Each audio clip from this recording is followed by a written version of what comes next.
5,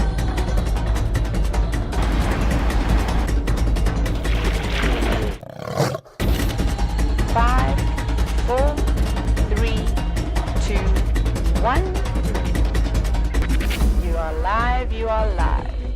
Good morning, and welcome to the Sunrise Safari.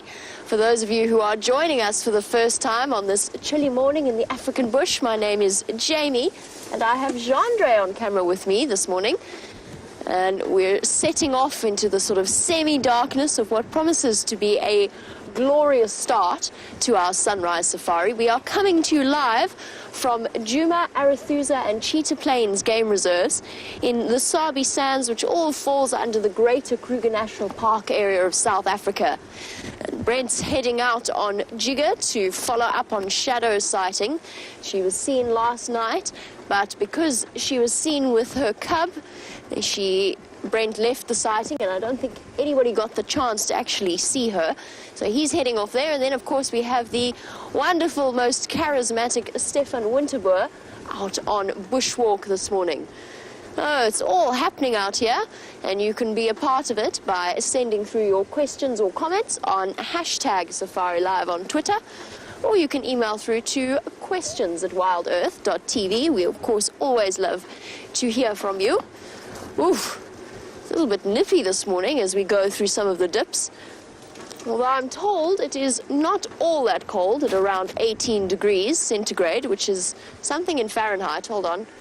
I'll try and stir in the vestiges of my memory. 64 degrees Fahrenheit. Sorry, Fahrenheit system still hasn't quite clicked. It's quite a beautiful misty morning. Let me stop for a moment and just look out at the vista that we are as we drive to the east.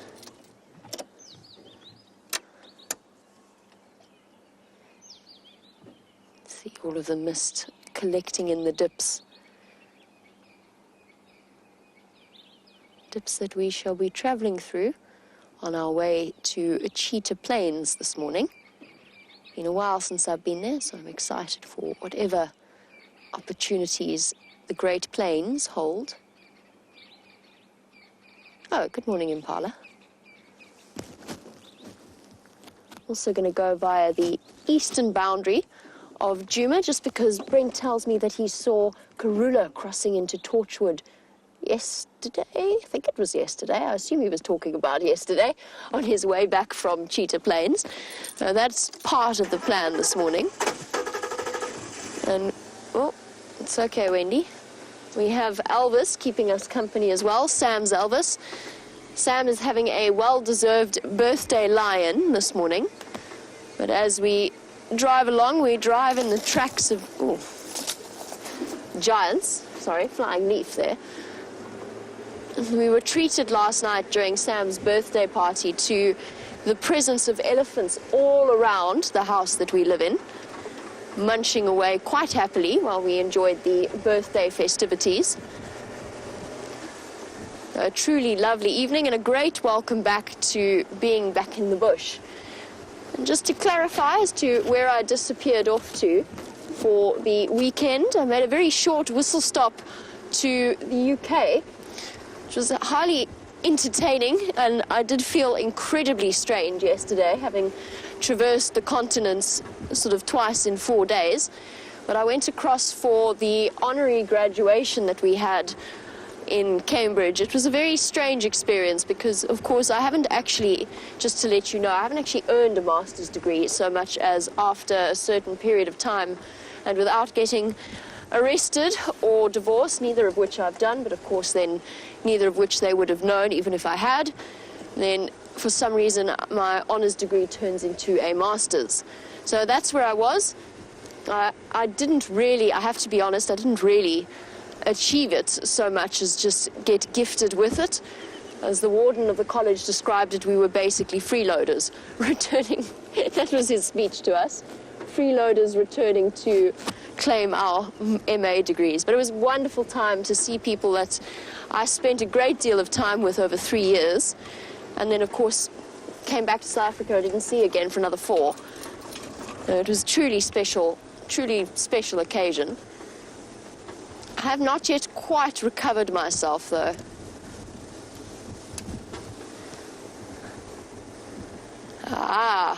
Now, Aaron is saying that it's good to see me again. Thank you very much, Aaron. And that let's go find some hyenas. And I think that will be the plan at some stage in the next few days. We'll try and figure out where those hyenas have gone. By the sounds of it, by the devastating sounds of it, they have shifted across towards Buffelshoek. I doubt it, though, somehow. Yeah, Brent said that he saw a very heavily pregnant female. It remains to be seen. I need to follow up on those hyenas and just see exactly what's going on with them.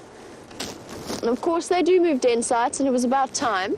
That being said, they could still be around Albury's Road, and we just haven't been lucky with them over the last few days. But I completely agreed, Aaron. I'm dying to see how the little hyenas are doing. And we are due for the next set of cubs, not from the same mothers as our current cubs, but from possibly some of the more the lower ranking females from the clan. So I think what I will keep doing over the next few weeks is just keep checking the den sites for any sign of them. Even the den sites that we haven't necessarily seen the hyenas at for a while. And just looking around, it's always an interesting thing being absent from the bush, even just for a few days. I can see that the elephants have been hard at work, landscaping the area. We're going to see more and more of that as the drought goes on. My friend Emma sent me a video of the lions where I used to work, drinking from the swimming pool outside her bedroom. So already the animals feeling the impact of the drought.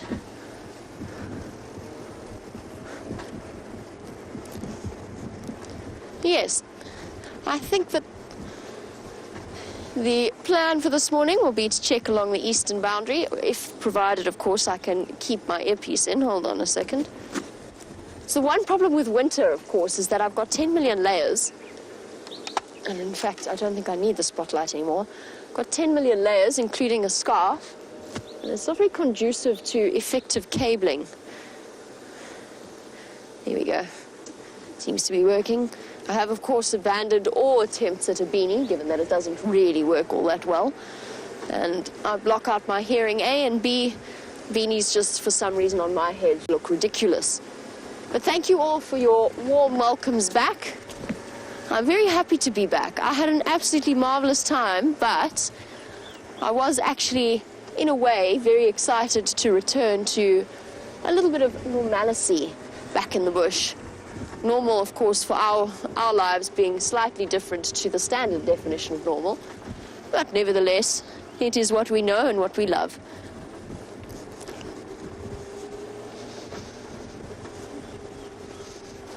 Should actually be avoiding all dips. Okay, well, as we head across to Cheetah Plains, there is somebody else who would like to say a very warm good morning to you all. So let's jump onto the back of Jigger and let Brent take you away.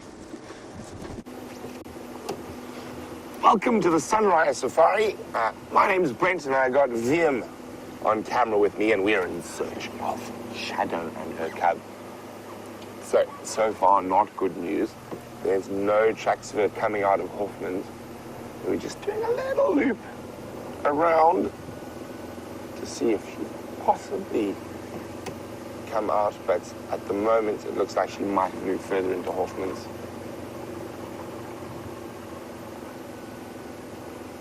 So we're going to go a little bit further, and if we get no sign of her, we're going to go look for something else.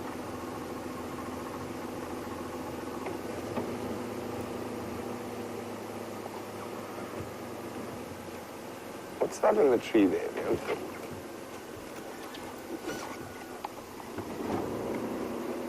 It's that big marula at the back there. It just looks like a solid silhouette of it. Nah, it's just a bunch of leaves.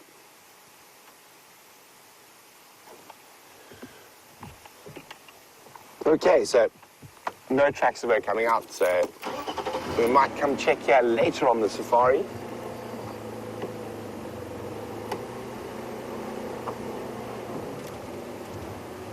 But we're going to head back towards the northwestern corner and see if the lions might have made an appearance up there.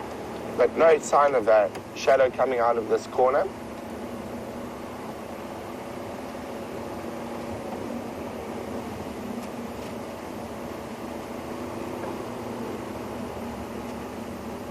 But I love these misty mornings. I mean, look at this. Isn't this absolutely exquisite? Low-lying mist. Not too cold, definitely warmer than it was yesterday. Oh.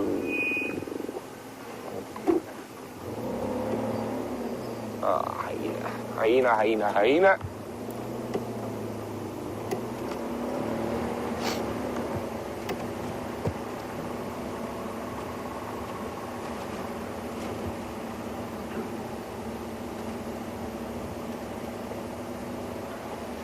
So, Becky would like to know who got the honor of dousing Sam's birthday bucket of water.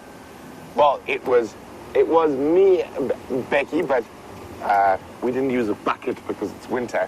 It'd be a bit nasty to do it in the cold, so we just used a large glass. But you missed the after drive catch-up yesterday, and we doused him live.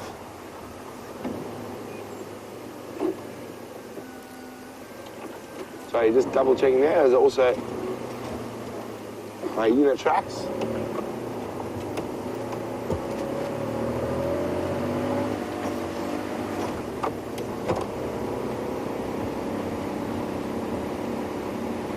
Now, we could hear the lions roaring for a lot of last night, but unfortunately they sounded to be exactly where they are, which is still on that buffalo carcass in Chitwa.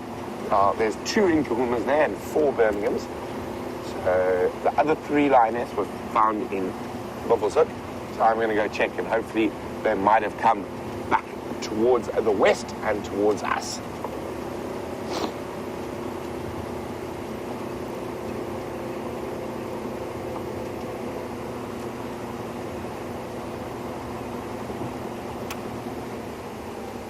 Now, Siberia is asking about any reports of wild dog or wild dog pups.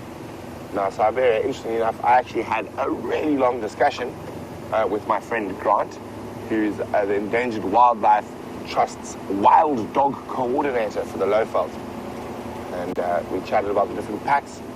And the Investec pack is still in the Manuletti. It looks like they're going to den in the exact same spot as last year, the Dixie Koppies. And apparently the Sabi Sands pack has been seen to the west on Ottawa, and it looks like they're going to den on Ottawa. They have denned on Ottawa quite a few times in the last few years. So unfortunately, no wild dog pups in our general vicinity. We're probably only going to see them when they get moving, as we did last year.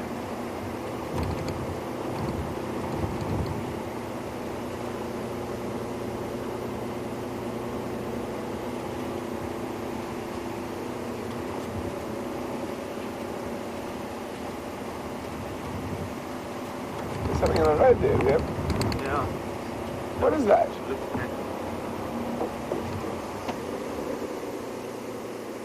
Hyena? No.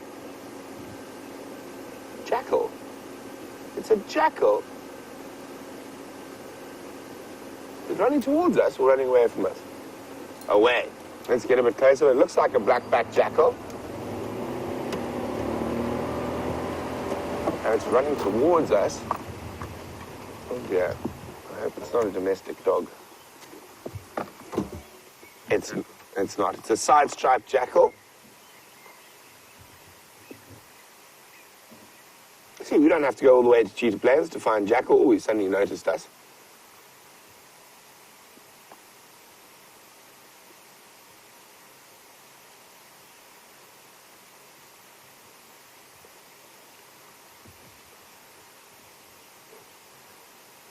So poor Sam, I know he's been desperately waiting to see a jackal. And here we have one trotting straight at us.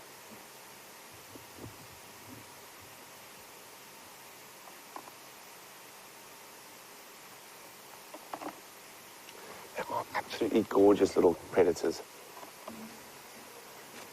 You can see that definitive side stripe there, and another one of the diagnostics is the white tip to the tail.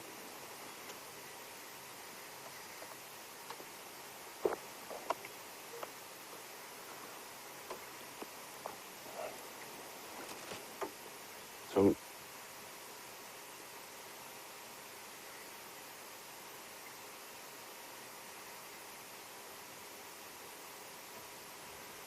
at that. Oh, they're just exquisite.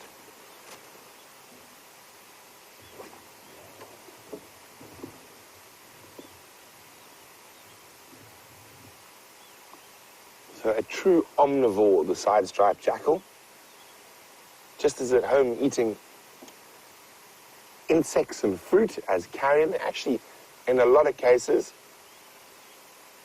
they eat a lot more fruit and vegetable matter than carrion.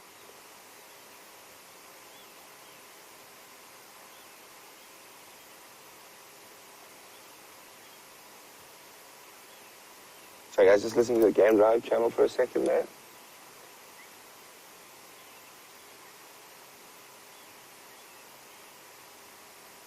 Now, the last time I saw jackal was actually with Vim, and we actually saw a bunch of jackal pups as well. And that was on the Arethusa airstrip. So let's see if we can follow this guy for a little bit longer.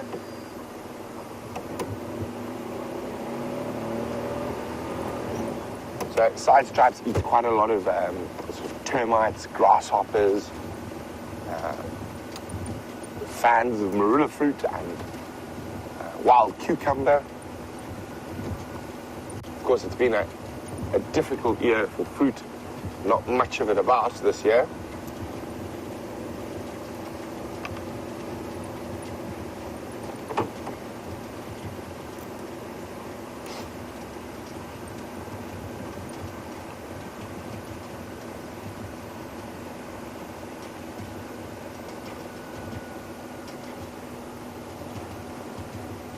Where are you off to now? The Jagalas.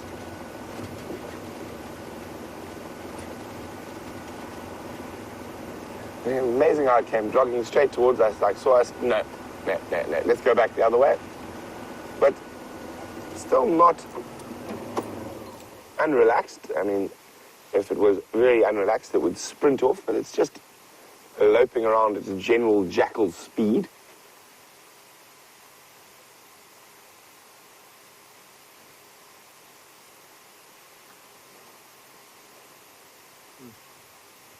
You hear that, Phil? Yes, and I think it sounds like there's some elephants in the thickets here. And there is an elephant.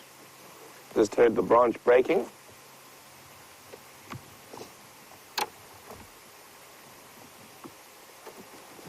What a lovely way to start the morning with a side-striped jackal. So those elephants in some really thick bush. Try to find some in the open a bit later. And the jackal leaving the road. Looks like he is heading towards Impala Plains. Nope, coming back.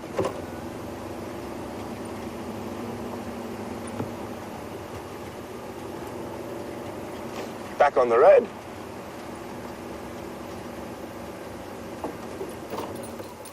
Now, side-striped jackal often alarm at leopard and lion, and they have a very distinct alarm call. A very strange sounding alarm call. But I think one of the strangest sightings I've ever heard was actually in the Sabi Sands. We heard the side-striped jackals alarming incessantly.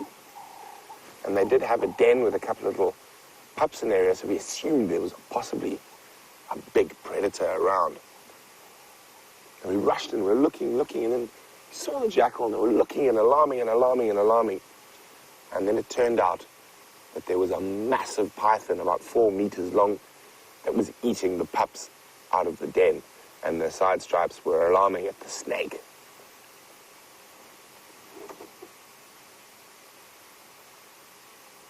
I wonder if this is not one of the pups that we saw on the Arethusa airstrip that has now become independent and is searching for its own little niche in the world.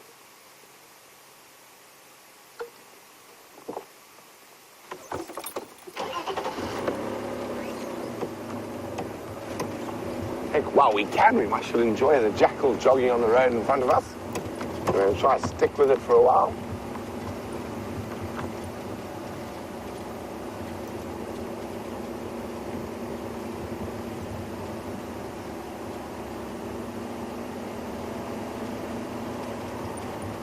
Jog, jog, jog, jog. I think this jackal might jog faster than James. What do you think? Liam? A little bit. A little bit faster than James. Definitely think it's got more stamina. Get longer legs too. Yeah, longer legs.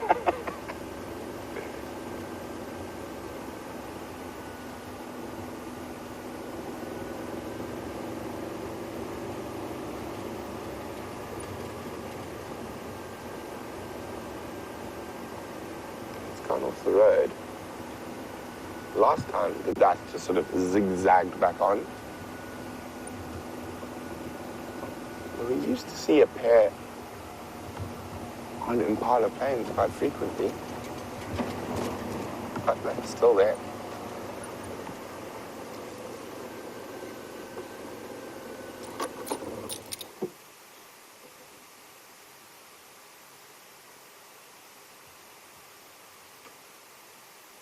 Back on the road.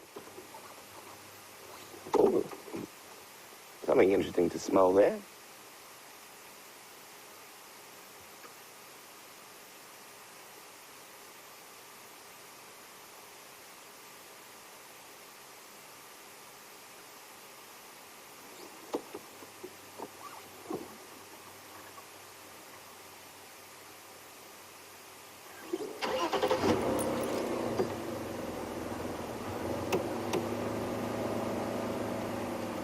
Oh, and there goes the jackal towards Impala Plains, ducked off.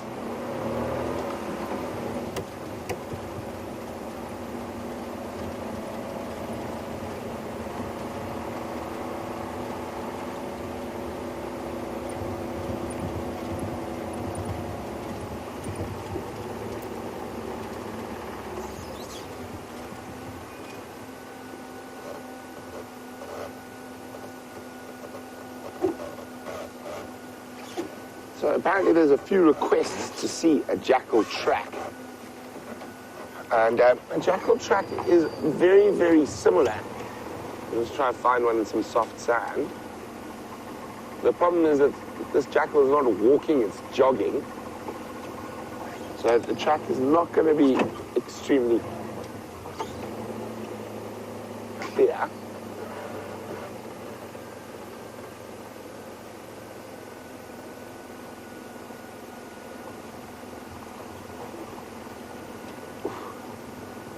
Oh, I don't know how easy it's going to be to see these tracks.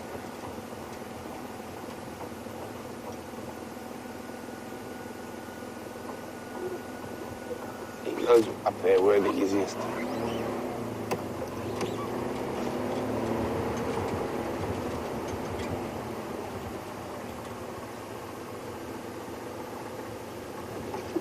So as I said, they're not going to be the most clear tracks because the jackal was jogging.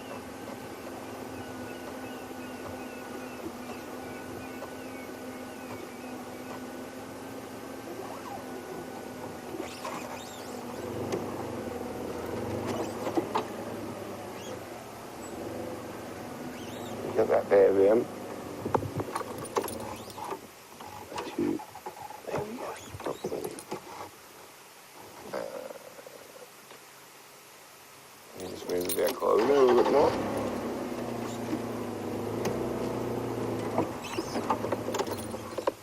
Okay. Let's see where Liam is. Yeah, as I said, it's jogging tracks there, so that's probably the best. So not very, very clear. It's pretty much very similar to a domestic dog or a wild dog track, just a bit smaller. And you see the two very sharp claws that leave the front. Those are not the easiest tracks to see because, unfortunately, the jackal was jogging. And it wasn't sort of standing or walking nicely, but a really nice way to start the sunrise safari. With an animal we don't see too often, but from one of the small creatures, let's go to Jamie, who's got the tallest living mammal in the world. We did have a beautifully clear view of one of Africa's tallest mammals, or the Africa's tallest mammal. In fact, the tallest mammal in the world. There we go. The sentence came out eventually. Unfortunately now, he's decided that he would far rather be feeding off one of those bush willow trees at the back, and we've lost our prime position in which to see him. We've actually been sitting with him for the last 5 or so minutes, just enjoying some of the peaceful time that only a giraffe sighting can actually provide. He went up at one stage to the dry tree, or the dead tree, and started scratching the mangy spot that he has on his forehead. Let's see if I can get a different view of him, a slightly better one that doesn't consist of, it's okay, Wendy, of spots through trees. Let's try this again. Standing by. Just been happening. I've been listening to all the channels. There's male leopard tracks across into CP around the lodge. And there are also tracks of the Shikankanka around the coral boundary. Copy that. Thanks very much. Brent just giving me an update on what's happening around Cheetah Plains. Apparently there's leopard tracks wandering about the lodge, as well as cheetah tracks around Nkoro, which of course is the neighbor of Cheetah Plains. So we've got exciting stuff as possibilities for this morning's sightings. Oh, lovely giraffe male, big, beautiful dark bull, has decided to be somewhat camera shy this morning and has in fact pretty much hidden himself behind the leaves. He does give us a wonderful opportunity to watch those nimble lips and tongue work together to wrap around the different leaves of what looks like a knobthorn tree. It's not very pleasant to eat unless you're a giraffe, in which case it is the perfect breakfast. There's horrible, hooked, very sharp thorns. Most people living in the bush have experienced their wrath at some point. It's always interesting to watch when people go for their first bushwalk. The guides will deliberately walk into one type of tree in order to avoid the other. And very often I've had guests look at me like I'm ridiculous and try and power through the easiest looking path, only to find themselves thoroughly entangled in either knobthorn or buffalo thorn trees with their hooked and curved thorns. There's a bit of patch mange on his neck. Isn't he beautiful and dark? Very typical of a mature giraffe bull. They do darken with age, as do all giraffe, but it's particularly prevalent in the males. And once they reach their mature age, they become what's known as a stink bull, and they start to secrete a very smelly substance. And it's only when you get right up close and personal with them that you can really smell it. But it smells almost like feces. It's not a very pleasant smell at all. Look at that neck. I think that's just a skin disease, some kind of mange or something similar. Although it does almost look as though there are scars there as well. But I think that's just come from the mange. Giraffe seem to be somewhat susceptible, even more so than the other animals, to different types of skin disease, as well as a variety of the herpes virus that gives them all kinds of polyps on their skin. I haven't seen it that much since I started working in this area. It is very, very common within the population of giraffe in South Africa. And every now and again you just get a glimpse of the bald tips of the ossicones. Good morning, Hayden. How wonderful to have you on the back of our safari vehicle. Hayden, of course, being a much beloved presenter.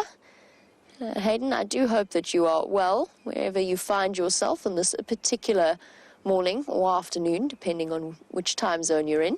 You wanted to know what the temperature is this morning. It's not that bad, actually. I'm feeling slightly overdressed now that I've come to a standstill. It's 18 degrees, 64 in Fahrenheit. There you go, I remembered at that time. Nice and warm, really, for a winter's morning. I don't quite know why it's so warm.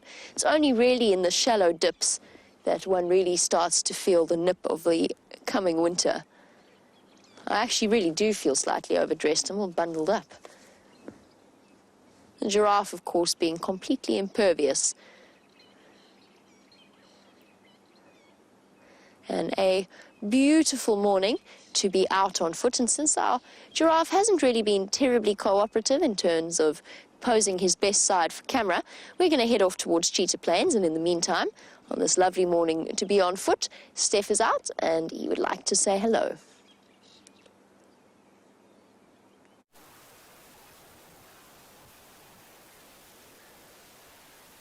Isn't that a wonderful sight? Totally opposite to what we had yesterday, where it was so brilliantly yellow and orange that you couldn't even look at it when it arose. This morning the sun is slightly muted, and it's because it's quite muggy. It's muted and a bit sticky in the air. I almost fell off the termite mound while I was speaking to you. I'm Stefan Winterboer, and you're on the bushwalk this morning with myself and Dave.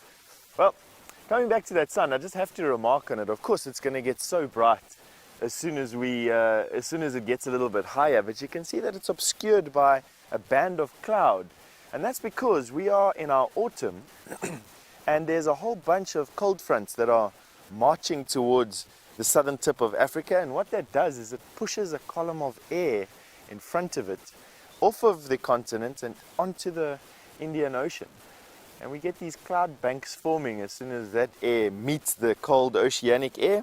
And that, where you're looking right now, is Mozambique.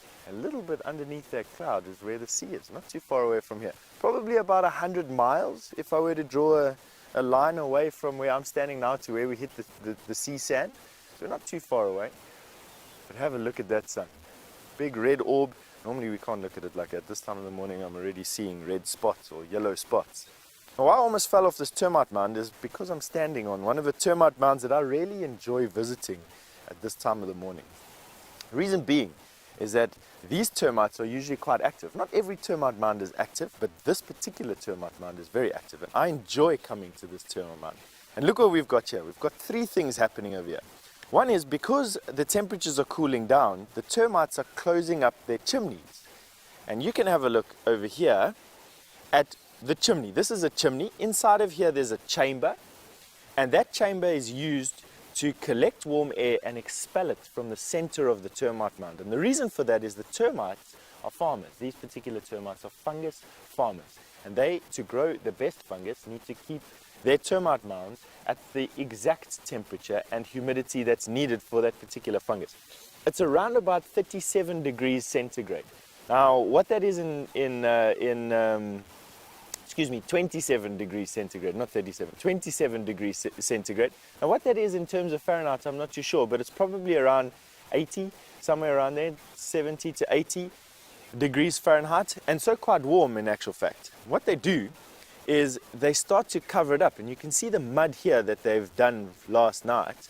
This is some mud that they've put here last night. It's actually a mixture of sand, cellulose, and saliva, and that they chew up and they make into a little ball, and each of these little grains is placed here very carefully by a worker caste of termites. So now they're closing it up, and the reason for that is so that they can keep the hot air inside of this so that they can grow their fungus over winter. But what it is, it's such a hugely awesome column of hot air. This entire basin that I'm feeling here at the moment is just warm air coming out. We're going to try and show it to you, Dave. It's about warmest here.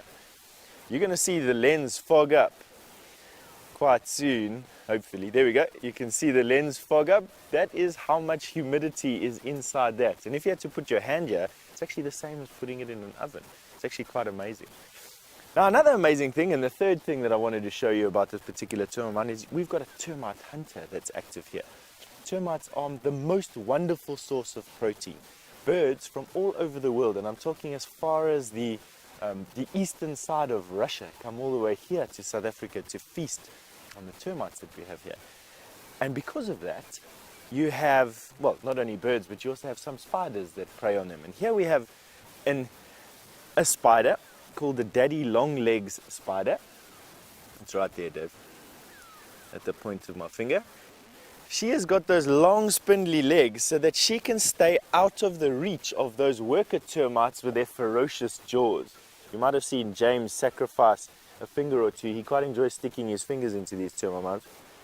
I don't. There you go. There she goes there. And you can see that she used those long, spindly legs of hers to stay out of reach, and then she basically drops onto a termite, bites it on top of its head, puts her poison into it, which immobilizes that termite, and then what she does is she lifts herself up off the ground with that termite, so that the soldier termites don't bite her. How fascinating is that? Now, quite often these little daddy long-legged spiders are confused with one of South Africa's most poisonous or most venomous spiders, the violin spider. But the violin spider, they're sedentary and they like to live underneath logs. They're not termite hunting spiders, whereas the daddy longlegs is a termite hunting spider and not dangerous to us at all. Alright, and that's that for this termite mine. I'm quite happy that we got to show it to you. They will close up this little hole. There's about this much left. They will do that this evening, I have no doubt, and then this termite mound will be closed for us. We won't be able to see inside of it again until the season changes, which will be around about August, I think.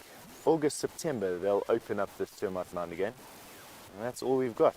So goodbye to you guys. Have a good winter. We'll see you again next season at the end of all the... Now, let me try and not fall down here. It's quite a massive termite mound, this, I must be honest with you.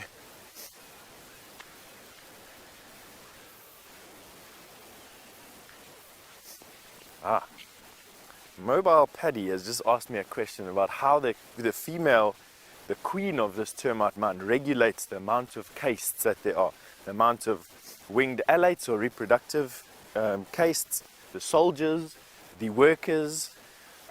It's an unknown at the moment, to be quite honest with you. They think it's got something to do with pheromones, although they don't really know.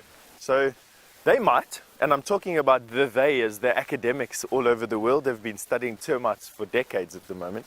The books that I have, unfortunately, at my disposal don't say how that's done.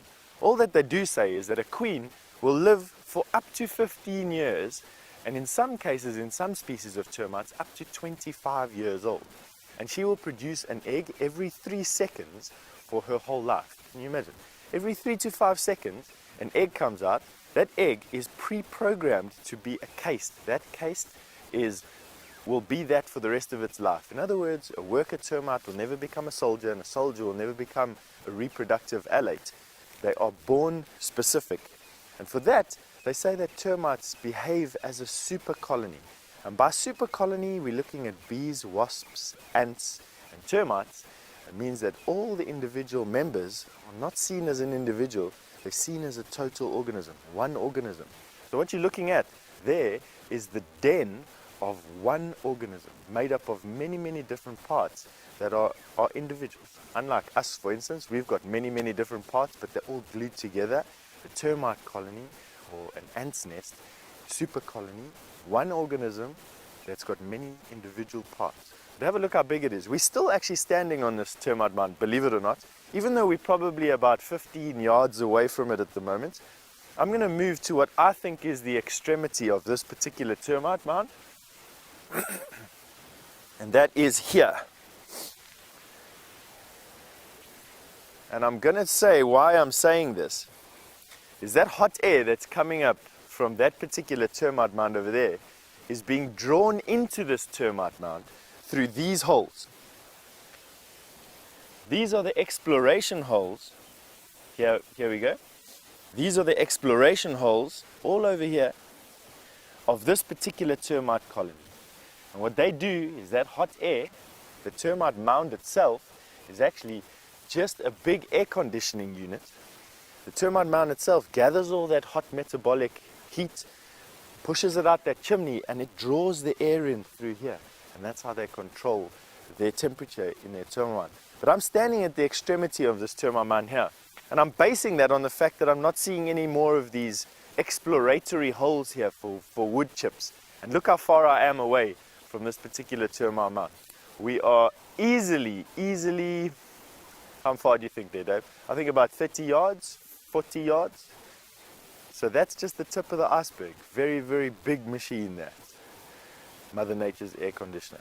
Now, I know it's taken a bit long to explain termite mounds to you, and because I've taken so long, Jamie is dying to tell you what she's got in front of her.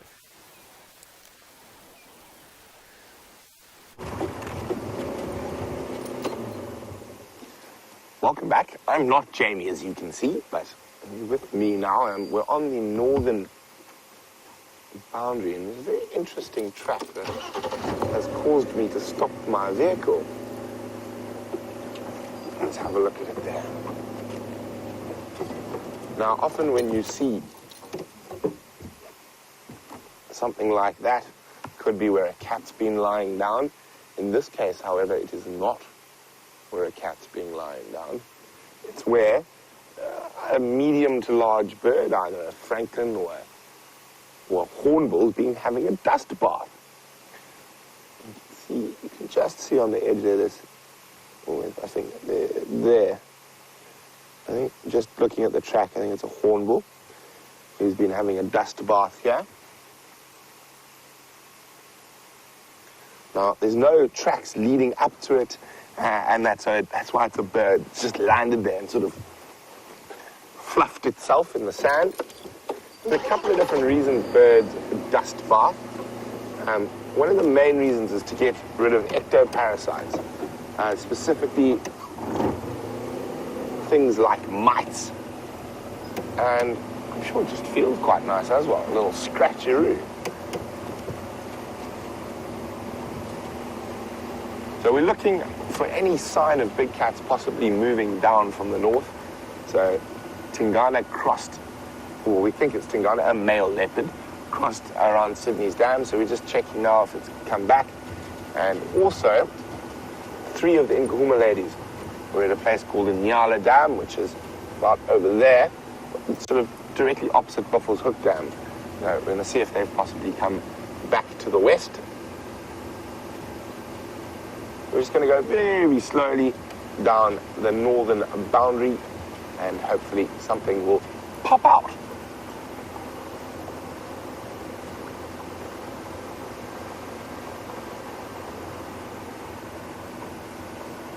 You can just see the mist in the valleys as we go forward.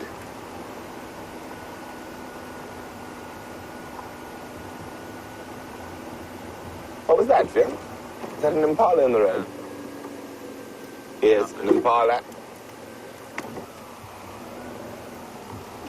And a very warm safari live welcome to Sandy, who's in Canada. Sandy would like to know, would a leopard or a lion ever hunt down a jackal?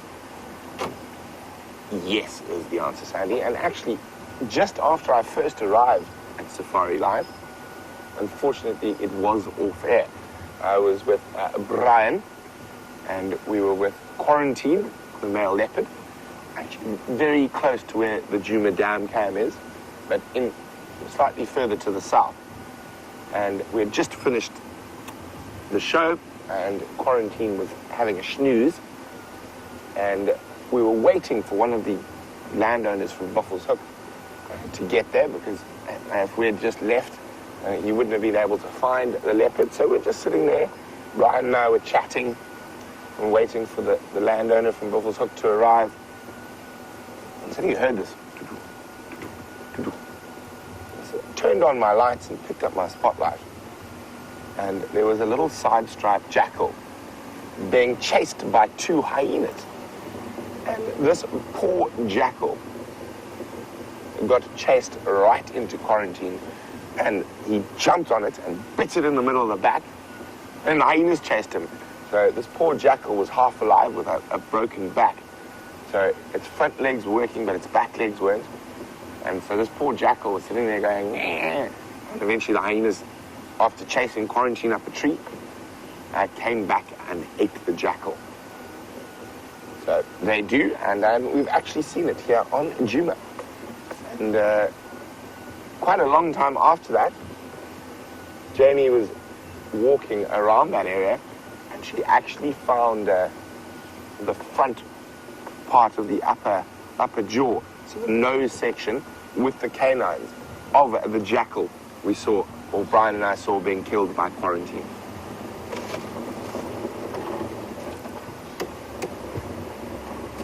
Now, this is the first spot we ever saw Sakani, the female leopard, so maybe she's about. I haven't seen her since I've been back from leave. only had the only leopard sighting we had is a very brief view of shadow in the tree yesterday, and I just saw the movement of the cub at the bottom, prompting me to leave the area because it was getting dark.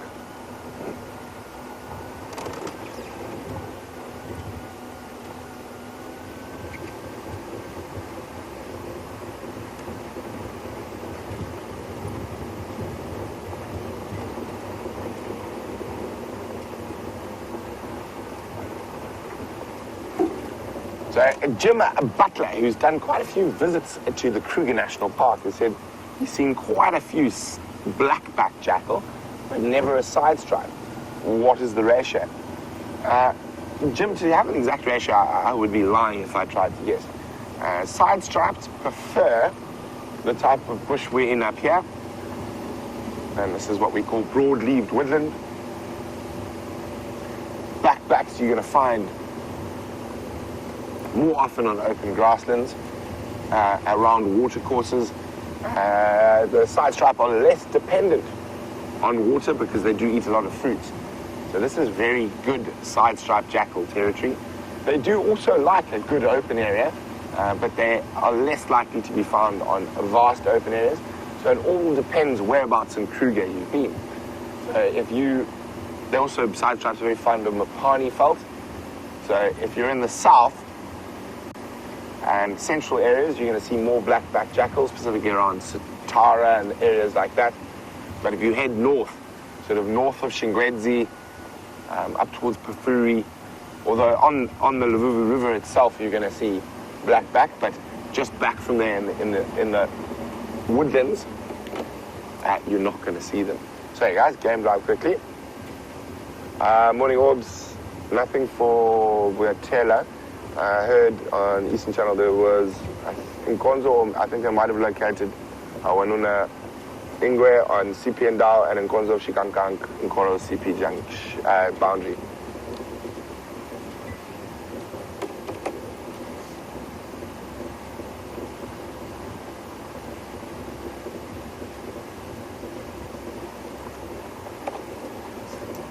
Copy orbs. I'm doing Professor Gary Katlan from Sydney's.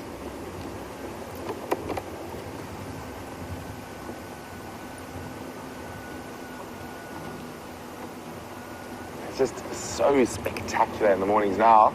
VM's already said we've got to try avoid these areas on these cold mornings. So we're definitely not going to be driving twin dams. At the bottom, you can actually feel the temperature drop as we get lower and lower. And it's really cold in the bottom. But fortunately, we're not hanging around at the bottom for too long. And we're going up where it's warmer.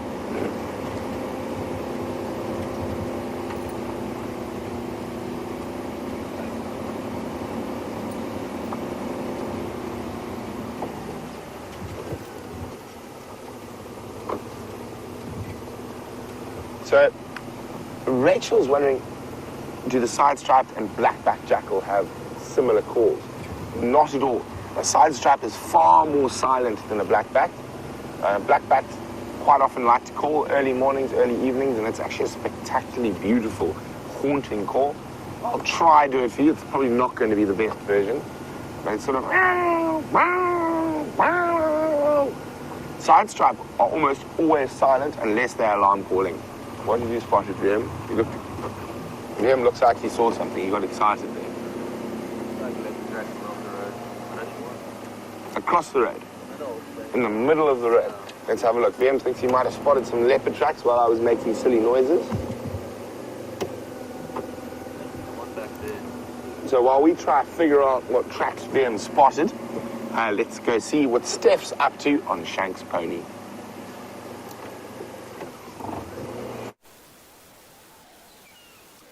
Now, I'm constantly amazed at the smaller things here in the bush. And one of the things that has been outstanding this year has been the spiders. Now, while we haven't seen too many spiders, the huge variety of spiders that we've been seeing has been something phenomenal on this bushwalk, to be quite honest. Right here, we have an orb spider that has managed to catch a fly, but you can't see that from that angle. But what you can see is this beautiful orb spider here. And another thing that you might be able to see from where you are is the fact that her web is almost invisible. And that to me shows that she's done the most superb job. And this all from an insect or an organism that doesn't have even a rudimentary brain. They've got a collection, a little clump of cells that people call a brain, but it's just really a clump of cells. And what this spider has managed to do is figure out general wind direction. And when she built her web, she was able to build her web perpendicular to the wind direction. And flies, which will probably be her major source of food here, because her web is very delicate, flies would then fly with the wind, making through this gap. The fly didn't want to get here. They don't want to land on these branches, because these branches are full of very camouflaged predators, things like praying mantises. What this fly did was come through this gap, staying away from the sticks, and get caught by this invisible web. And this beautiful orb web spider that's living inside of this web. I don't know, Dave, how are the colors looking on her from that side? We've got a misty morning this morning, and so we haven't got too much light to play with. But she's actually quite a pretty lady. She's just finished her fly, or she's repositioning for her fly at least anyway. Right.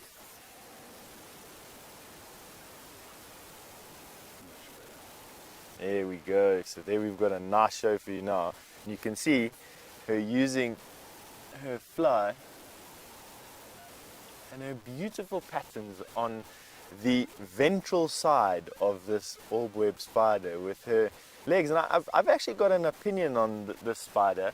We're seeing quite a lot of orb web spiders. Some of them have larders in the middle of their webs, and things like the garden orb spiders have this stabilimentum, which I'm sure if you've watched the show for a long time you've seen. This particular spider has these zebra striped legs.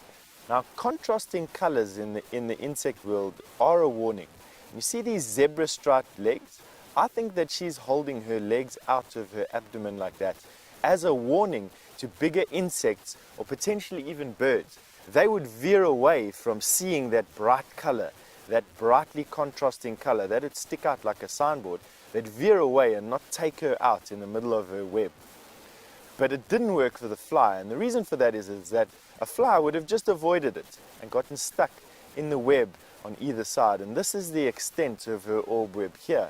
It's quite big. It's probably about as big as my hand. I'm going to put my hand there. That's the extent, just a little bit bigger, of her orb. And she's tiny. There's my thumbnail, and I don't have the world's biggest hands, and you can see she's probably half the size of my thumbnail. Legs outstretched, probably just a little bit bigger. And there, in between this, she's managed to catch a fly.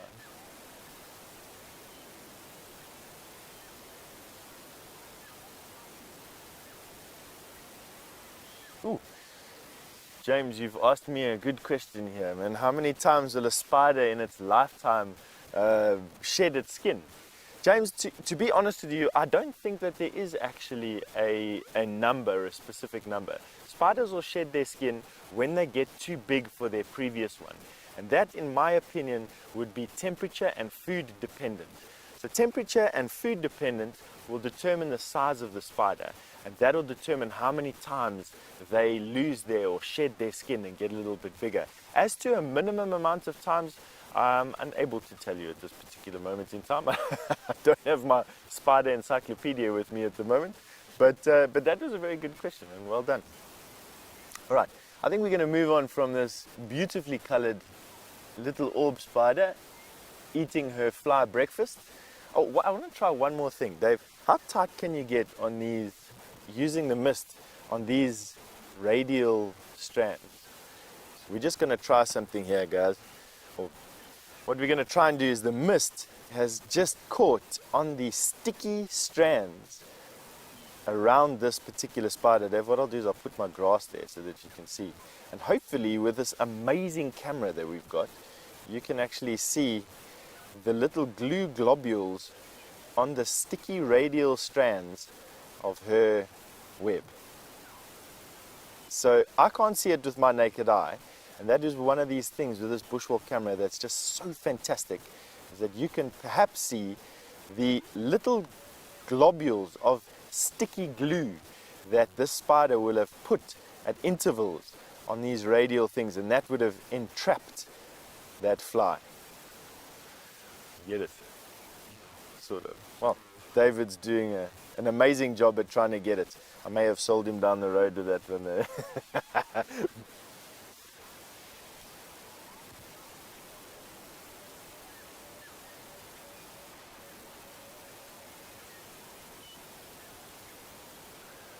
So Ellen, all the way from Arkansas, and I suppose, Ellen, you've been wanting to ask this question about, is the bushes damp and wet from humidity and moisture this morning, and will that do something to the animal movement? Yes, I would say it is. These bushes are pretty wet at the moment. They're not running with water, but as you can see there, they definitely have some moisture on them. And that will not hamper animals too much, to be quite honest with you, Ellen. It's not going to slow them down. It's not a particularly cold morning. It's not a particularly wet morning. It's also not a particularly humid morning, although it's quite damp. There's a bit of a mist in the air. It's going to do nothing to the animals, in my opinion, this morning. It might make it a bit, it might take a bit longer for animals to, or for insects to get going this morning. Oh, my grandpa hip at the moment. I'm getting as bad as Brent with my sore legs at the moment. What it might do is the cold-blooded animals, it might make them take slightly longer to get going this morning, but I don't think on larger animals anyway, I don't think it'll have too much of a hamper. But anyway, we are heading into a block today that we hardly ever walk. For some reason, we either go north or south of it. In actual fact, apart from where we are standing now, I haven't even crossed through this area on foot yet. And I'm looking forward to exploring this drainage line with you a little bit closer. We've already heard elephant trumpeting not too far in front of us. And hopefully, while we explore here and try and bring out more little treasures for you, we can see one of those as well. But Jamie's got an update for you, and we'll catch you up a little bit later. Well, we've arrived at Cheetah Plains after a somewhat chilly race along the road. And every now and again, if you see Jandre giving the screen a quick wipe, it's just because it's a somewhat misty morning this morning, which keeps filtering through onto the lens. I've come through, I found the leopard tracks going straight into the lodge. Unfortunately, it seems as though I don't have any vehicle signal there. So I'll keep you updated on that. Big male leopard, I would guess at either Tingano or Mvula, or maybe, you never know, one of the other larger males, but whichever leopard it was has considerably large feet. Wandered across, quite possibly right past the guest rooms whilst they slept last night, which is always an exciting thing, especially for South Africa, to have a leopard maybe even sawing outside their bedroom window, which is a wonderful experience. And unfortunately, our cheetah decided to go north into Nkoro and around that area. But I'm still hopeful, because you never know, they might have decided to change direction and come back to the south. We know how much they enjoy the clearings, so we'll go and see if there's any sign of them coming through that way. It's interesting. All right, this is something I've just noticed. Spotted hyenas typically mark regularly used pathways with latrines. In other words, they defecate in the same place multiple times and on multiple occasions. And I'm just looking here, I'm seeing a great deal of white hyena scat. White, of course, because of the high levels of calcium in their diet. But it's not just one pile. There are several piles of hyena scat out here. Typically, they don't use latrines, or hyenas don't just use latrines to delineate boundaries, but that can be quite a good indication that this is the area that they have either used regularly as a pathway or that they are going to delineate as a boundary. See, all different ages. That particular one Jandro is showing you at the moment is faded and crumbled. It's been trodden on by something moving through, or just slowly broken apart with age. And it's interesting, they've done a great deal of research into the way in which hyenas use latrines in their day-to-day movements, and basically, particularly in areas like the desert areas, where the territories or the home ranges of a hyena are absolutely enormous. Isn't it interesting the way that they sort of have pathways radiating out from the main den sites, all with regular latrines along the way, and latrines becoming more and more concentrated towards den sites. Now, as far as we know, and as far as anybody knows, there are no den sites on cheetah plains. Doesn't mean they haven't been in the past, and it doesn't mean that this is one of the main pathways of at least one of the hyena clans. Should we go over there and just get an update from, who's this? Ephraim. Morning! Good, and you? Sorry everybody, didn't mean to shout at you. I'm just saying hello to Ephraim. Hi guys. I don't know. They're too cold. They're sheltering somewhere. I haven't seen anything this morning, just some deka. The Monona Ingwe tracks, I don't know, I couldn't follow up. We've got no signal here. But I saw them going straight towards the lodge. Yeah, we can't go there, so I can't follow up. But there's. I'll go around this way. Yeah, go maybe popped out on the other side of the lodge. Yeah, I know, like the most likely go like in Aneti, Malamala. Yeah, and then the Skankank apparently north into Nkoro. We see this track like yesterday. Okay.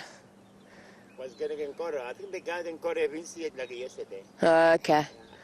All right. Sorry if no updates for you this morning. No problem. It's okay. I'll go find you in Ingwe now. Yeah, for sure. Cheers, guys. Sorry about that, everyone. Just having a useful communication between myself and Ephraim of Cheetah Plains, just to divide our time and our resources. He's going to go and see if he can follow up on that leopard, although he thinks that the leopard has already crossed towards Mala Mala.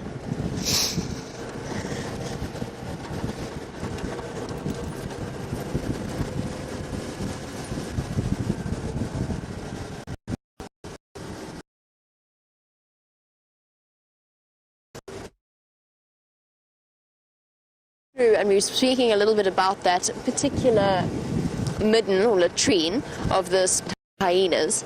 And Murphy, you were wondering, in a case where a lion is a hyena den, would they stake it out in order to essentially, what would be the word, to streamline the process of removing competition, if I could say that like that.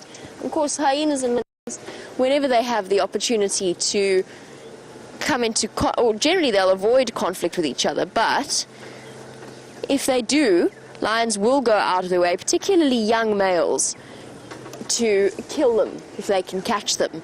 Depends how much energy they want to expend in doing so, but no, lions won't stake out a hyena den. They can't really afford the resources or the waste of time, to be completely honest. They might set up shop for a while, especially, as I said, with young males. There's a degree of curiosity to their movements and the way in which they interact with their world. So I've seen young males hunt lions, hunt rhino before, with no real chance of success, just as a way of experimentation. And I've seen young males go out of their way to chase leopards, and we've just got the most, oh no, don't go away. One's gone, but the other is gone too. It was a gorgeous pair of African hawk eagles that had settled in that dead tree. They're one of my absolute, hands down, favorite raptor species. You always see them in pairs, specialized in hunting in pairs, with one flying higher and one lower. Ambush predators are sort of specializing in guinea fowl and other francolins and spur fowls, sort of large-size game birds. Oh, but we've got a lovely bachelor herd of impala that's just wandered through. Hello, boys. How's the rutting season treating you? Apparently not terribly well. Let's go forward a bit. They might decide to spar. The Murphy, just to finish off with your question, generally no. A lion will not waste the time or the energy staking out a hyena den, waiting for the cubs to emerge. And bear in mind that hyenas are not without resources as well. And generally speaking, no animal out here wants to risk or run the risk of an injury, because even the smallest injury can make the difference between life and death out here. And hyena clans is not without resources. So the females, if that were to happen, I'm not saying that it's likely, but if that were to happen, the females could well call upon the, there we go, oh, very lazy, somewhat almost absent-minded sparring.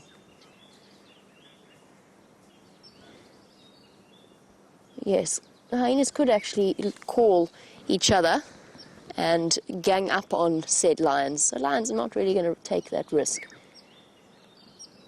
As we watch the impala disappear off into the bush, we're going to head across to the great open area of Cheetah Plains. While we do that, let's head across and have a look at some insects that Steph has found on his bushwalk. Well, you know, this little drainage line that we're discovering at the moment is all just so full of surprises at the moment. Dave's just getting caught up in a wait a bit bush. But have a look at this wonderful, wonderful sight here. This is actually a full-grown grasshopper pair. There's a male and a female here. The top one is the female, she's the bigger one. The bottom, more colorful one, is the male. And they were relaxing here on this branch, very camouflaged. The reason why they're very camouflaged is that grasshoppers are daytime animals, and at nighttime they sleep. And at nighttime, there's a whole different set of insects that come out and play. And by standing very still, by being as camouflaged as possible, these grasshoppers stand the best chance of survival. When it's daytime and they can see what they're doing, they can use those massive legs that they've got there to jump away from danger. But at nighttime, they use their camouflage and the fact that they're very still. Now, the reason why male and female are together is because they've probably been mating with each other yesterday. End of the season, the female will then go and lay an egg sac with some eggs in it, and they will hatch out when it becomes spring again. For now, these two are just played out a little courtship with one another. But what I did want to show you was the fact that even though they're so small, and I mean you can see how small they are, I'll put my baby finger next to them. The female is no bigger than my baby thumbnail, or my baby finger's nail. They, nonetheless, one of the most beautifully colored grasshoppers. She's bigger, he's smaller, but infinitely more brightly colored, and I think that's because he needs to be more attractive. She's bigger, she needs to stay hidden, and she will use song and pheromone to attract him. He will use his ingenuity not to get eaten, and then show off his bright colors. Right, we've got some elephants trumpeting around us at the moment. They're probably about 50 or 60 meters away, and trumpeting. They found something there. And I want to go and have a look at what they're finding. So we're going to carry on with this little game path that we're on at the moment. We're going to be cautiously heading towards where these elephants are making a noise. I do know this area a little bit. There are some big termite mounds we can use as cover. Hopefully when we get to wherever they are, there are some big termite mounds for us to use as cover. Sounds like a herd. Yeah, we'll take it as it comes. Let's go and have a look.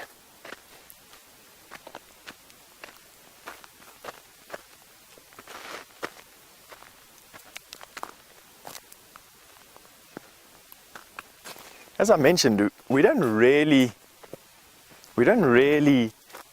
know this particular patch of bush. Watch out for the thorns there, Dave. I know what roads are on either side of it. We don't actually know what's right here. That's what makes these little journeys of discovery so nice.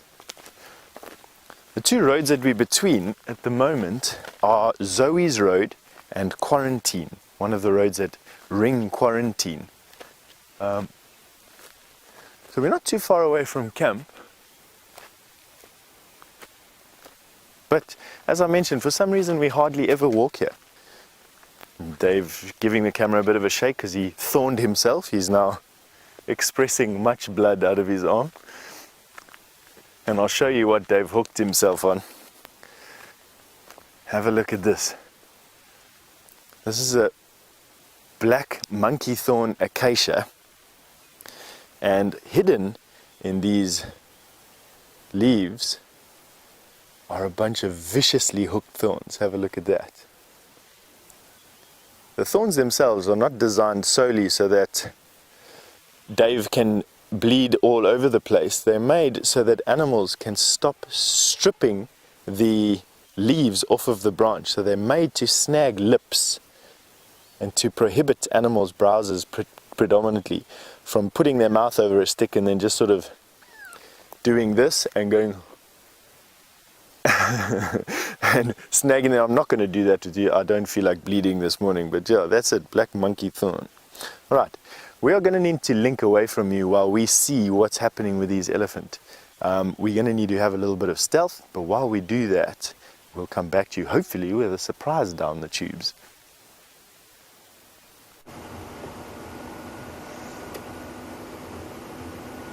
So we are now on the eastern edge of our traverse area, and we're hoping for any tracks of any big cat.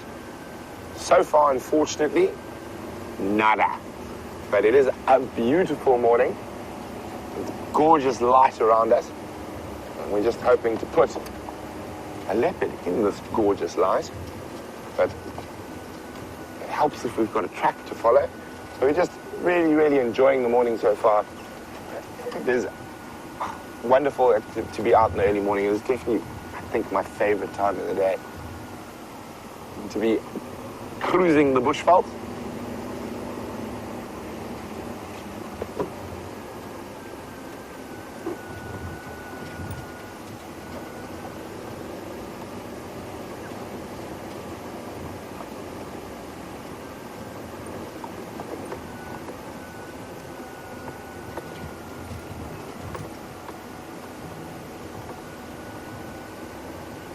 So, Mobile Paddy would like to know which endangered species in the Kruger gets the least attention. And it's a very interesting question. So obviously, a lot of your sexy species, cheetah, wild dog, get quite a bit of attention. But I think, maybe roan antelope. What do you think, Sam? The endangered species from the Kruger that gets the least attention. Although roan gets quite a bit of attention. Roan antelope, I would think, maybe. Or the Lobombo flat lizard. Only occurs on a few granite koppies on the eastern boundary of Kruger with Mozambique. It's a tiny little lizard with a red head. And that is, well, I suppose it's not really endangered, it's endemic, so it only occurs there because the habitat is only perfect in those sort of 5 or 6 spots. But out of the bigger stuff, I'd say probably roan antelope or Sabi antelope. Sabi are endangered in South Africa, but by no means endangered further north. They're actually quite common. So that's a local thing. It's not ideal Sabi country, that's why. It's also not ideal roan or sable country. Can you think of anything else endangered, Liam? Animal in the Kruger?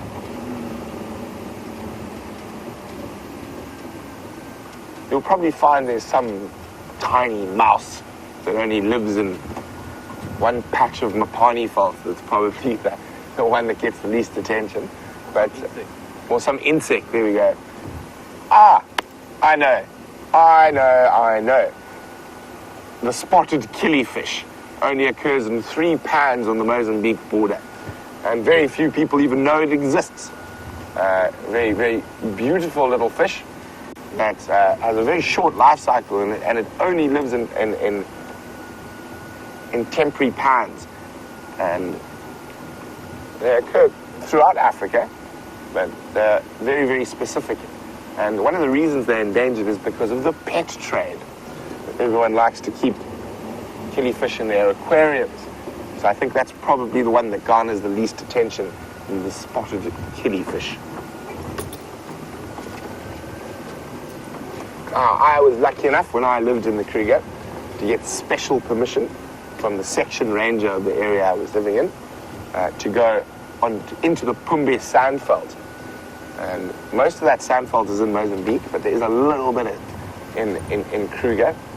And a friend of mine and myself, we got permission to go out there and go hunt for killifish. And we actually managed to catch 2 in the Pumbe pan. And that is the best place to see killifish. But very, very interesting little creatures. And very specific lifestyle cycle that's to do with the rains. And their eggs can actually lie dormant for 5, 6, 7 years if there's no rain. I think out of all the killifish, and most of them are endangered, my favorite killifish actually lives in Zambia on the Kafue Flats. And they are very specific that they almost always have to live in an elephant footprint that's been filled with water on this vast floodplain.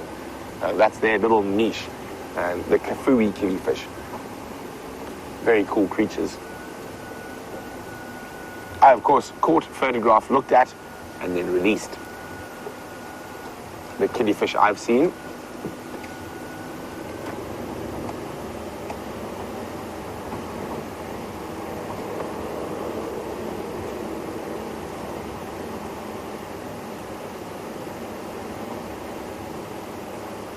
So while we continue to check for any sign of big cats, I think let's head back to Steph, who's on foot.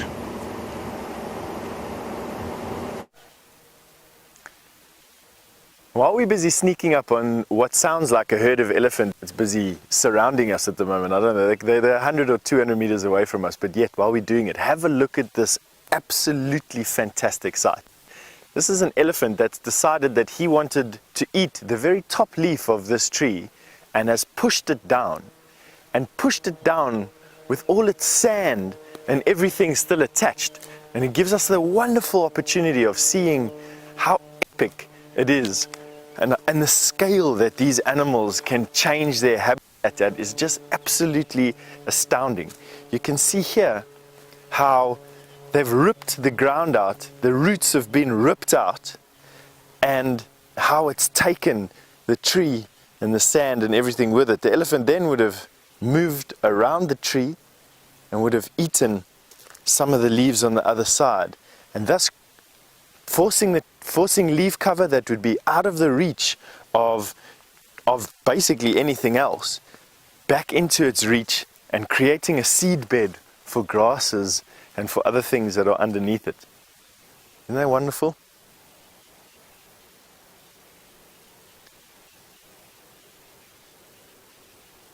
All right.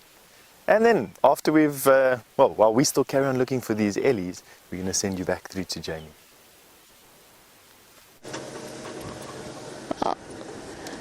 Mobile Paddy, I was actually thinking about the answer to your question about the most endangered animal that probably gets the least attention.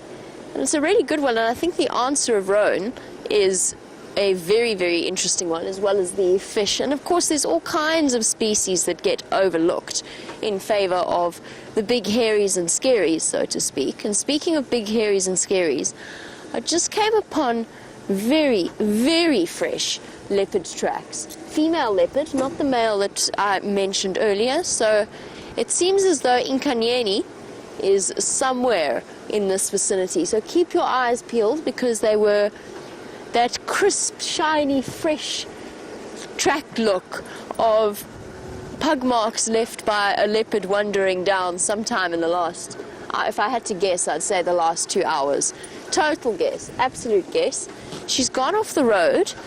I can't stop to show you her tracks now. Much bigger feet. I don't know if it's in Kanyeni, by the way. It's a female leopard. Bigger feet than Karula, just judging by the size. And she's here somewhere. The question is, was she on a mission? She didn't look like she was hunting, just judging by the way that she was walking in the road. Walking with purpose, striding with purpose, I think. So I've picked the general direction just to see if she hasn't come out at one of the watering holes. If she hasn't, then I'll jump off and I'll go for a bit of a walk. We're just that little bit too far behind, not too far behind them. We're just that little bit far behind them that I want to make sure that she hasn't come back out into the road before I go walking through the block.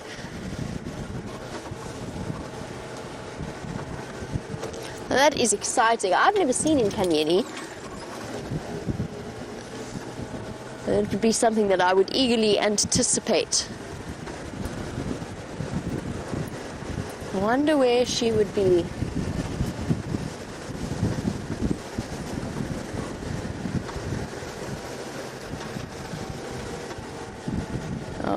Inkanyeni's also got 2 cubs with her that are now, they must be about 4.5, coming up to 5 months old. I also haven't seen them just yet. And I have seen pictures of them. They do look like very interesting little characters. Brent tells me that the male is very bold and very curious.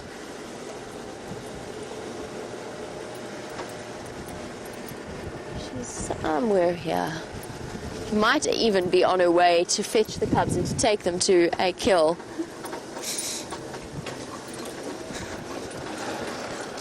Well, since I haven't found any sign of her coming out here, and we're coming up to the waterhole, let's just see if there's anything on the open plains. Doesn't look like it. All right, I'm going to send you over to Bushwalk so that I can double check from where I last saw those tracks. I'll catch up with you soon.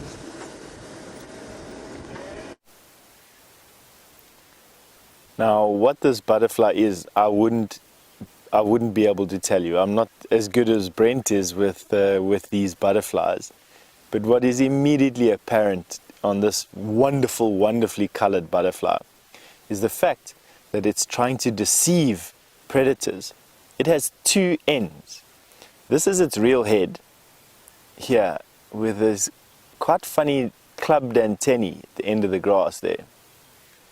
And then on the other end, it has additions to its wings that allow it to have a second pair of antennae and almost a second face. Its abdomen is colored, or the back end of its abdomen is colored exactly the same color as what its face is, which gives this particular butterfly 2 heads. And that means that animals that want to sneak up from this butterfly from behind, predators that will be using cover from behind, would be scared. Now similarly, human beings have done that before. I remember a wonderful story as a child, growing up listening to stories of Indian tigers and about man-tiger conflicts, where people used to walk through the forest with a mask on the back of their head to make it look like they had a face on the back of their head. And this would deter tigers from jumping out of the undergrowth and biting them. And when I look at a wonderful example of this, I don't even know what the phenomenon is called, but this pseudo head that this particular butterfly has got, and just what it's trying to accomplish, to me is just absolutely fascinating.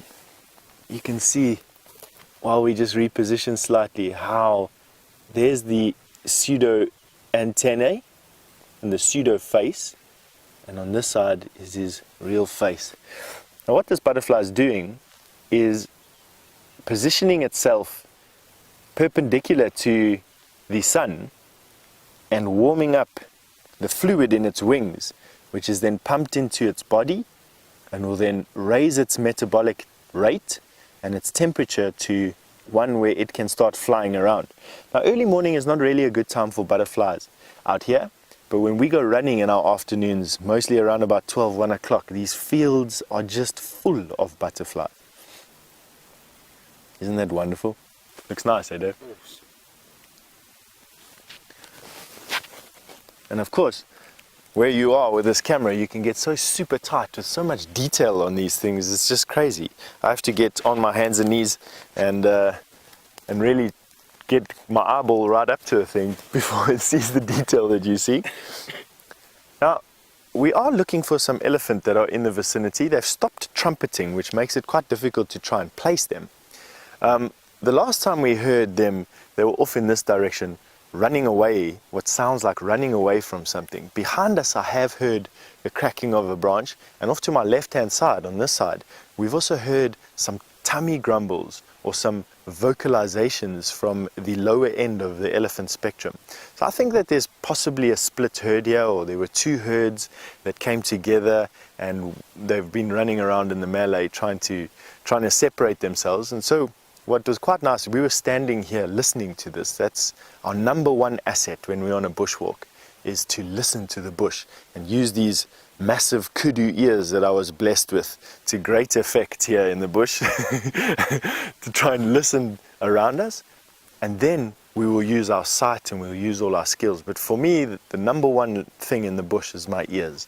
And like I said, luckily I was blessed with a proper pair of them.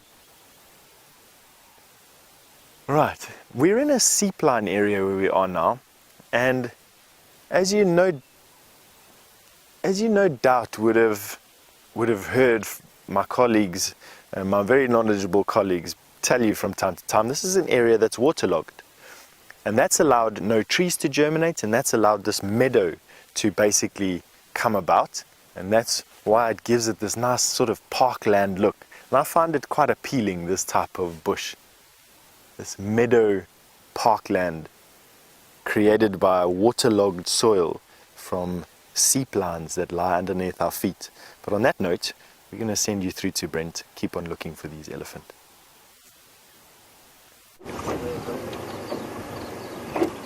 Welcome. So, no one has been able to find Karula, so Liam and I have decided to come check very carefully along the southern boundary. We're also going to go still check for shadow again, but one of the more annoying tracks when you are looking for leopard is this track. You got it there, Jim? There it is. Now, the front part always almost looks like a cat track. You have to go on to the right a bit. Let me see where you are. Oh, there we go. So when you're driving, it quite often looks, you just see the front foot there, and it's about the right size for a leopard. It looks like a leopard, but it's not. It's a knuckle. And there we have the back track, and you can even see the thumb sticking out there. So, a baboon track. Sorry? I'm losing your mic. Oh, losing mic. Turn around. So it's a baboon track. There's the thumb, there's that, and that there that looks very similar to a leopard track is those front knuckles of a baboon. So we have been seeing a lot of baboon tracks. I just want to have a look at another track over here.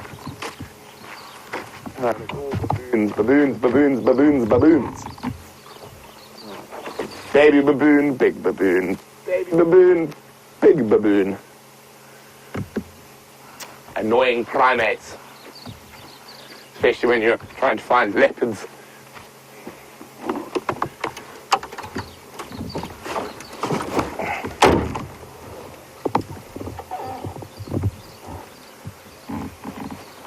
What you spotted, Jim? Sunbathing squirrel. A sunbathing squirrel. Where are we looking now? Trying to see. Oh, there we go. Well done.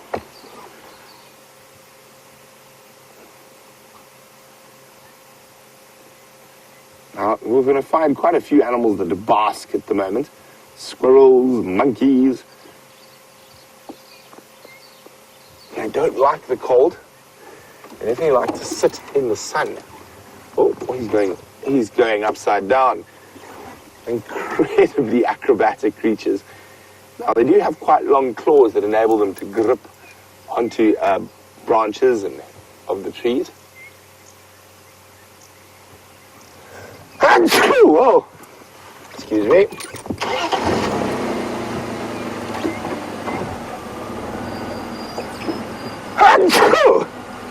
Whoa! I try to get over my bout of sneezes. Let's go see what Jamie's got on cheetah plains.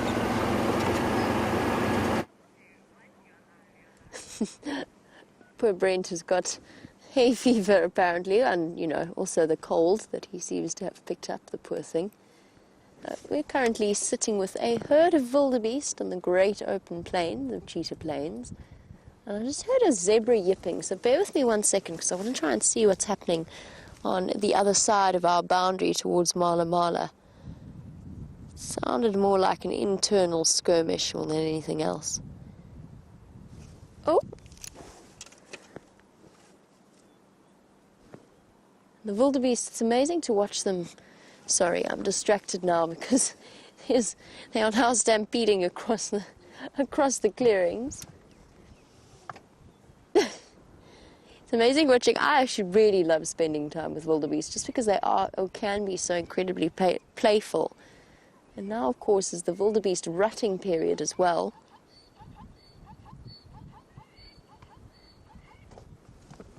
Here you go, there's that strange zebra sound.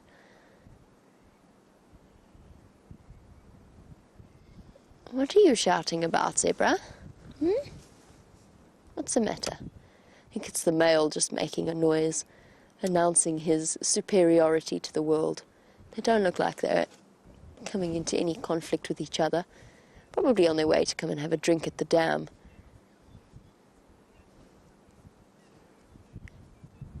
All steering off though.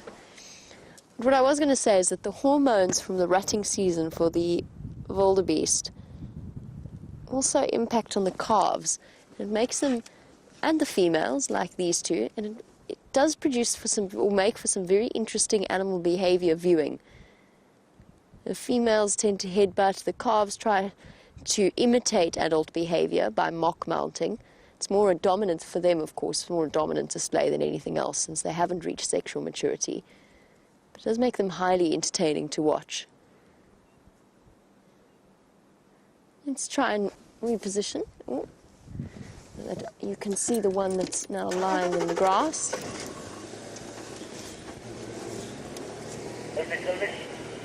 The last time I saw these wildebeest was with Dave on Cheetah Plains a little while ago, and the cheetah were hunting them.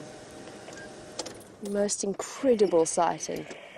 Watching the cheetah stalk forward in the sort of slowly disappearing light of the afternoon. All of them made it and seemed to be present and accounted for. And they've got a pretty sweet deal out here in this clearing. Nice open space. They can see threats coming from a long way away, as was demonstrated with those cheetah. And that combined with the fact that they, as ruminants, can actually utilize relatively it's unpalatable grasses. So because they digest essentially 4 times through 4 different stomachs, or at least pass the food through 4 different stomachs, they do take as much of the nutrients out of their food as possible. They've got water, they've got food, and they've got wide open space.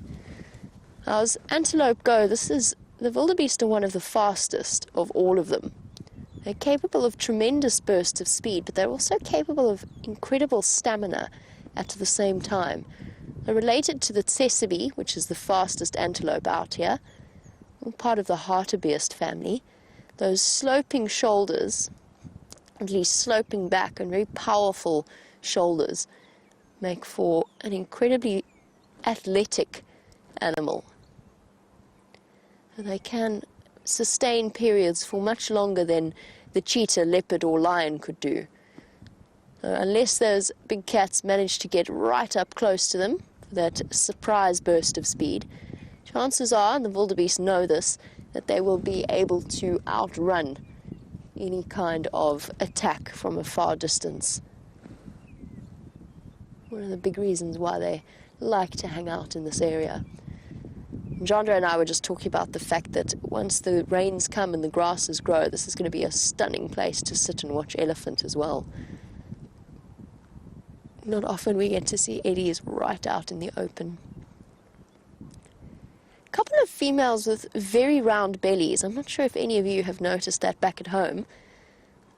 It is not possible for them to be pregnant. I'm not sure if it's maybe some kind of worms, digestive problems maybe just a parasite. There are definitely some with far rounder bellies than others, or maybe just it's the older females that have herniated their stomach lining, making them bulge a little bit after having several calves throughout the years.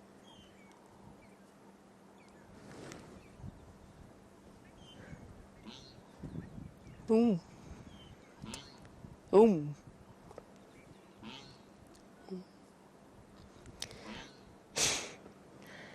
Once knew a wonderful guide who loved to imitate that call. He was a Zulu man called, we used to call him Tokozan or Toko, and he used to imitate that wildebeest, and he would sit and very seriously contemplate a wildebeest herd for a good few minutes in absolute silence, leaving his guests completely confused and bewildered in the back. And then he'd start to make this call, and eventually he did it so well that he'd get the wildebeest to sort of start snorting and come up curiously to see if it was another wildebeest that just looked a little bit odd. Because of course, they're not really the smartest animals in the bunch. They are, however, highly entertaining. But I do miss that constant I can't do it. I cannot imitate that wildebeest sound. I don't know about you, Chandra. No. We need Brian. We need Brian to do his animal imitations. But Toko also used to do a brilliant wildebeest imitation. Oh, here come our zebra. Slowly but surely. And almost inevitably, if it is the standard herd structure, with the female in front.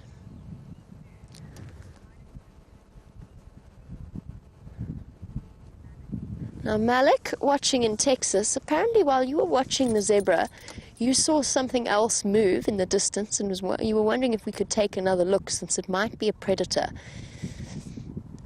I also saw something move and I examined it with my binoculars. There were other zebra out further on the plain. And Malik, while I've been talking to you about the wildebeest, I've actually been scouring the clearing to see if I could locate what movement caught my eye. I haven't picked up on anything. It could, of course, be a jackal. They do love this area. But I think it might have been a zebra.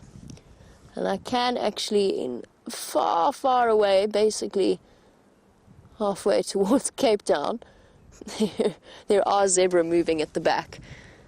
It's a slight exaggeration, obviously. But right at the back, there are zebra moving about. There you go. You can just see them. So, Malik, I think that is what we saw. You and me both. I think that's what we caught out of the corner, or the movement that we caught out of the corner of our eye.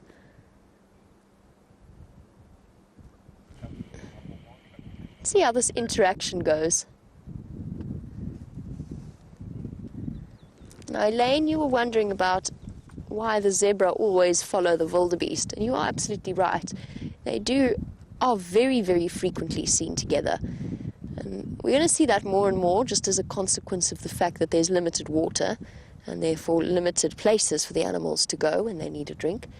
But there's quite a special relationship between wildebeest and zebra just because the wildebeest and the zebra tend to enjoy the same types of grasses. I am generalizing a little bit because this could apply to any of the animals. It doesn't have to be zebra and wildebeest, but you very commonly see the zebra and the wildebeest feeding together. It's mainly a product of the fact that many eyes make for increased safety. But there's also the fact that zebra utilize... Oh, panic. Calm down. It's just us. It's also the fact that the zebra and the wildebeest utilize different parts of the same grasses. And it's a product of evolution out here that's connected to the grasses. And grasses, of course, are successful because they are meant to be fed on. They are adapted to be fed on. And the zebra generally targets the slightly higher up the stem, whilst the wildebeest, with their nimble lips, tend to go down towards the shoots closer to the soil. Now, there's a difference in the way they feed, but it's quite nice to have a lawnmower to sort of clear the way, and the wildebeest can really tuck into the good stuff. And with their different digestive systems, they can utilize different things. What's interesting about that is that for two animals that are basically the same size, I say basically, you can see the zebra's fractionally bigger than a wildebeest, and of course much rounder due to all of the gases of its digestive system.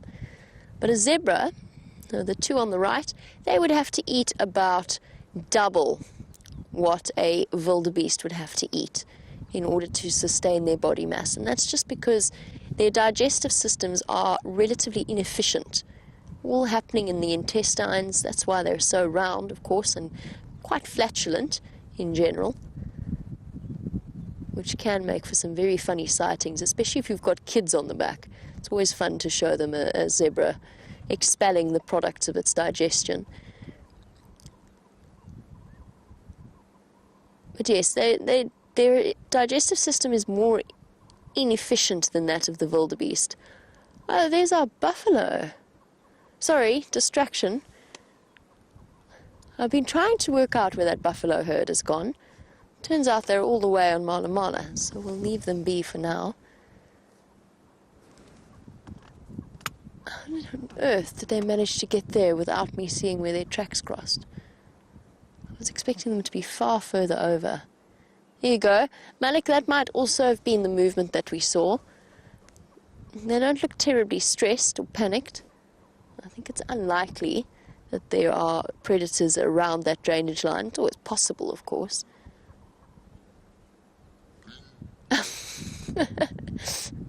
Oh, wildebeest. They're buffalo. Still buffalo. Unless you know something I don't.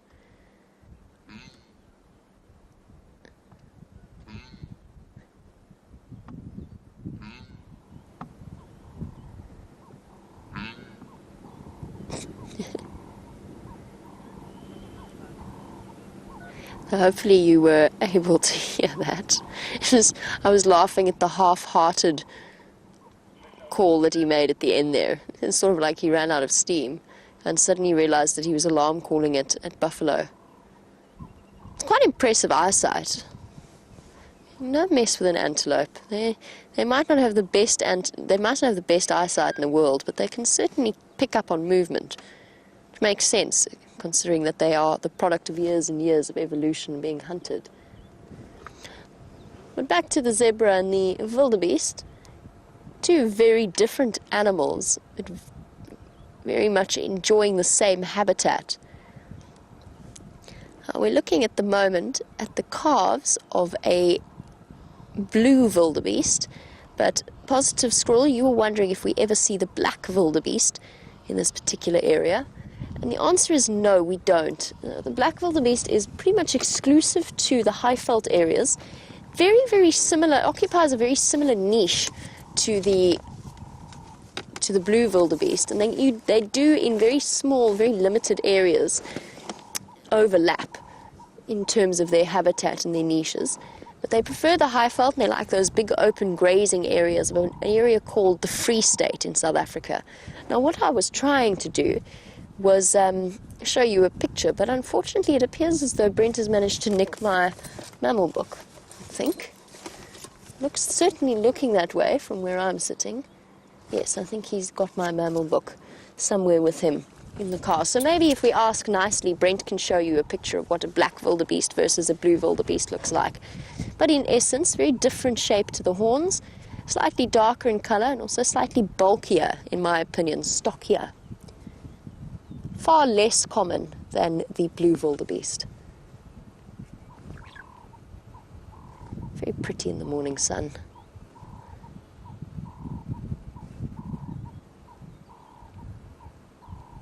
For them, unlike the impala, the rutting season is pretty much almost over. Oh, that's quite disappointing. Apparently Brent doesn't have my mammal book, which begs the question, who does? I wonder. I know I left it in the box when I went on holiday, or when I went to the UK. Anyway, we'll address that at a different... we'll leave that for a conversation after the drive. See if I can find it. There you go. Female's having a bit of a spa. That's what I enjoy about wildebeest, is they can be so highly entertaining. You often see the females fight with each other, not overly aggressively, not like a male would for access to territory, but they do occasionally butt heads. And I've also seen them mock mount before, a display of dominance to each other. Yes, you have a good dig there, little one. Oh, we're going to have a dust bath. I think especially I have a soft spot for wildebeest after spending a good 9 hours with them before witnessing the live birth that we saw at the beginning of the year with Andrew. That was incredible to witness. Oh, really getting seriously into it now. Down on the ground for a bit of additional leverage. They're both down now. The calves have decided that that's exactly where they want to sleep.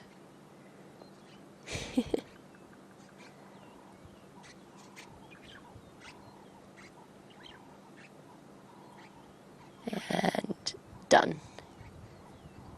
Finished with their game. And the wildebeest calves taking advantage of the sun that's started to peek out over the horizon properly now. And I'm feeling exactly the same way as they are. I'm really enjoying this moment to just sit nice and still and quiet in the sun, defrosting the extremities a little bit.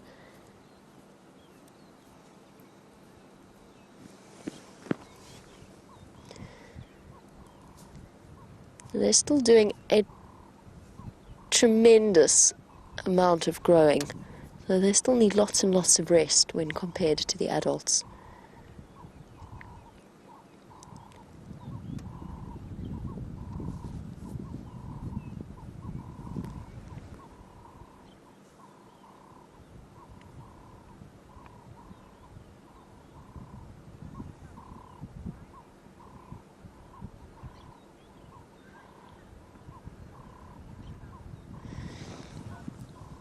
Now, Shell, you were wondering why I said it's not possible for them to be pregnant. You raise a good point.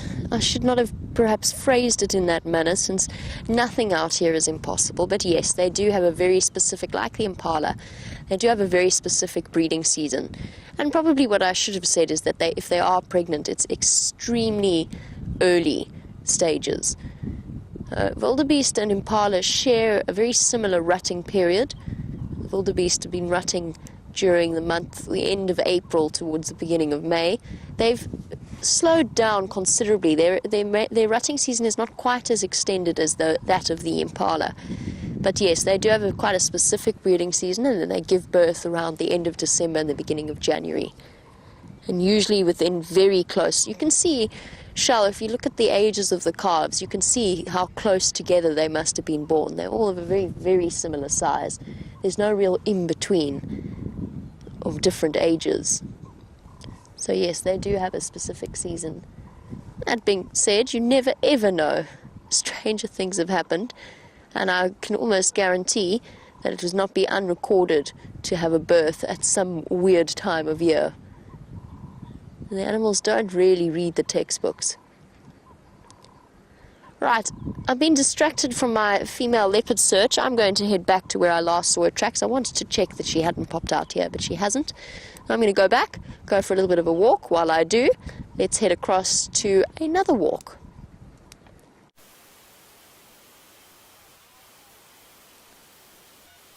Alright, so I'm not going to speak very loud because unlike the wildebeest that you were looking at with Jamie, who are quite used to cars, wildebeest react very differently to people on foot.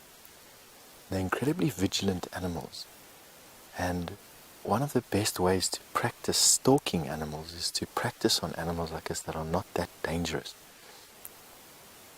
And by dangerous I mean that's not going to run away or run at you and come and step on your head if you were to make a mistake. So what we're going to try and do is we're going to try and sneak up to these wildebeest and show you how difficult it can be to actually get close to animals like this. I'm going to use all the cover that I can, but as you can see it's quite sparse, but I'm going to try.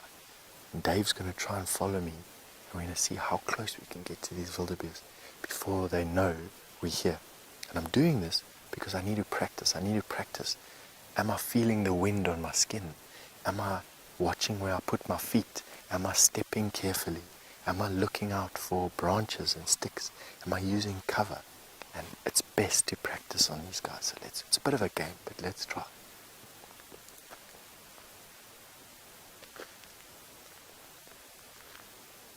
And what you got to try and do is look. One has given an alarm call already, but it's okay. The rest haven't seen us.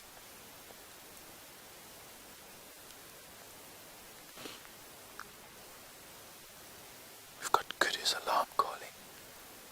Come and have a look here. We've got one wildebeest looking at us.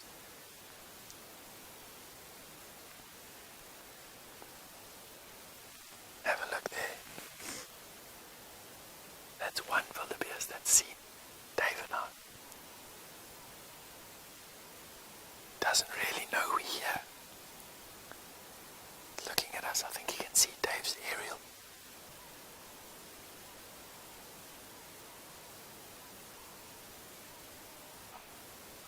Some kudu giving an alarm call off to our right hand side, which I think we need to go and have a look and see.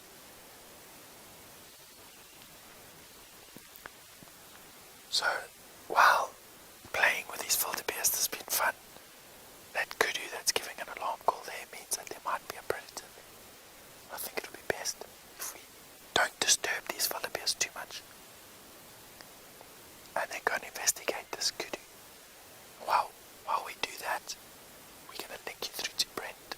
I'll catch up with you in a bit with some news, hopefully. Look, it's like a jackal morning. We've just found this jackal basking in the sun. Oh, I'm having a scratch.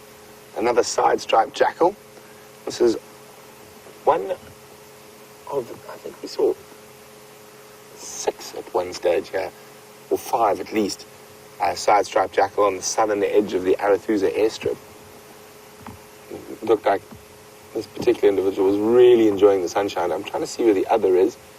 It's often when you see one, you'll see the other. As it warms up, and the jackal's warmed up, and it's going to try to find some shade now. So they did have a den around here in one of the termite mounds.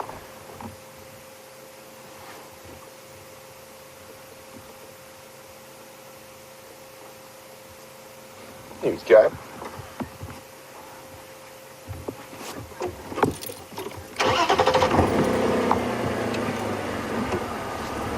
Hi, Sarah in Utah. I'm very happy to be the one to show you jackal for the first time, Sarah.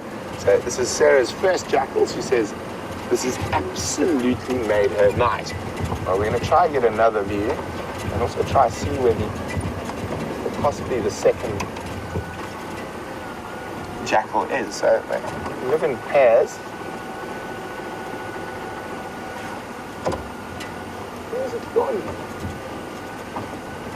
Check out us, where did you go? Now the main, oh there you go. Hello.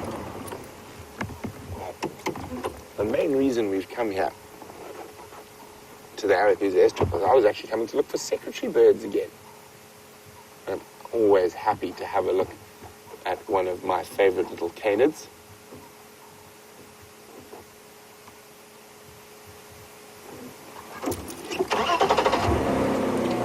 We are going to go now, try and get another view, and then we're going to head west along the airstrip and see if we can find those secretary birds. Those secretary birds, there were a pair of them yesterday. So I know where they nest.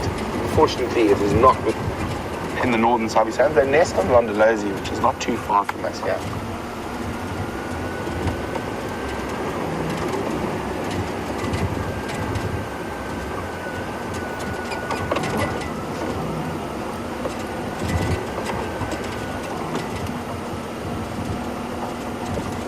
Doing exactly as we predicted, heading for a bit of shade. Oh, no, we've got a bit of a fright. Sorry, jaggalas. And this is quite a relaxed one. And shade. Let's leave the jackal and see if we can find a secretary bird on the Arethusa airstrip.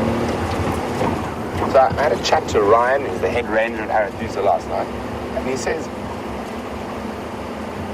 they've been around the secretary birds for about 3 days.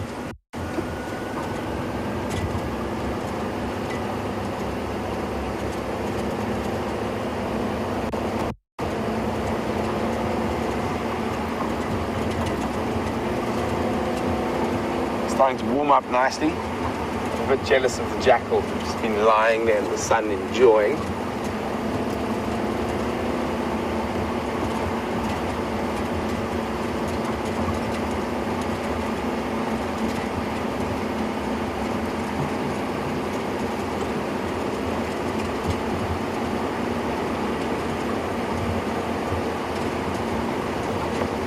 So the last update on Shadow and Cub is that unfortunately they headed south further into Hoffman's, and it looks like they were chased by elephants last night.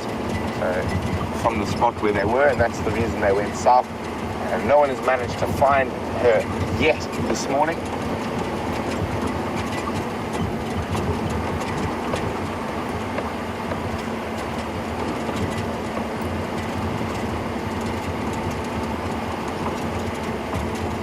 So Carl's wondering, are Shadow's cubs old enough to be able to climb trees?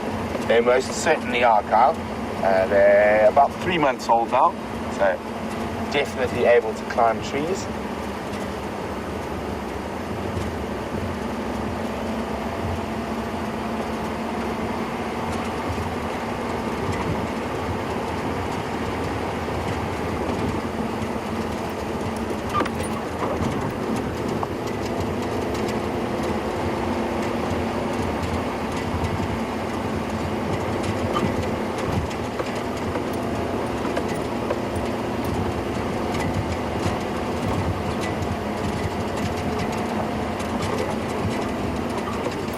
So we are heading into the dry season, and we have had a minuscule amount of rain this year. And Casey's wondering, will this area be better or worse for the animals? Casey, I assume you're talking about the Arethusa airstrip. Well, there's a little bit of grass left, so normally you'd find wildebeest and stuff here, and the grass would last a bit longer. So it is going to be a bit tough for the animals, but it doesn't matter where they are, it's going to be tough this year. But as winter comes, I think since they've tarred the Arethusa airstrip, we might start seeing a phenomenon that we used to see at Singita and Londolozi, and that is lions and tar airstrips, especially in the evening, because the tarmac holds the warmth for longer. You quite often can find a lion lying enjoying the warm ground of the tarmac, and it sort of lasts till quite late in the evening, 10 o'clock or so. So the lions often can be found sleeping on the airstrips.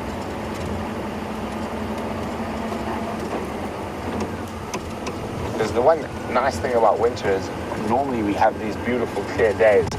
So during the day, it warms up nicely, and there's certain spots like an airstrip that hold heat that will attract the lions after dark.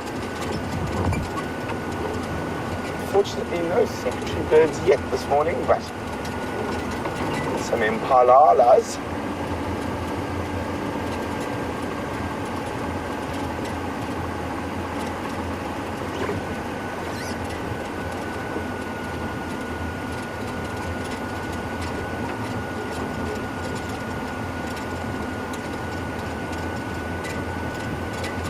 Siberia is wondering, how tall do secretary birds get? Well, for a bird, very tall. Not quite as tall as an ostrich, of course. They probably get to about 1.5 meters in length or in height. Hello, MPs.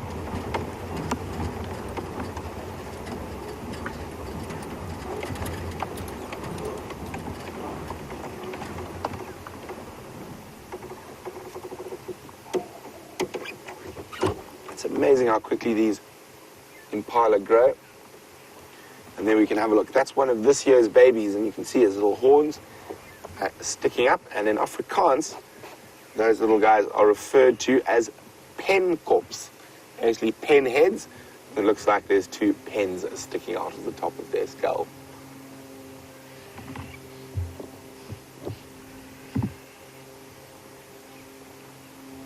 Right now, one of the reasons impala are such successful animals is their ability to adapt and not stuck on one food source.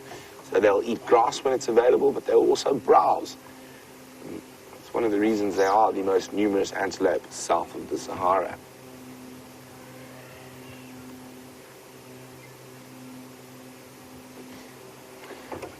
They are exquisite. Oh, there we go, a little bit of grooming between the two young boys.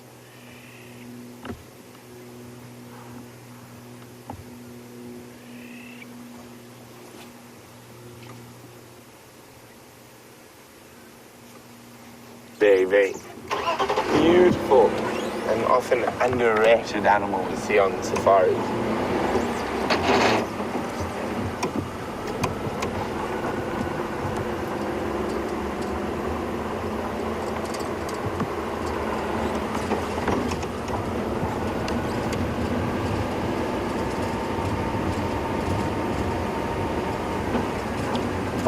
Lynn's wondering, where do secretary birds nest?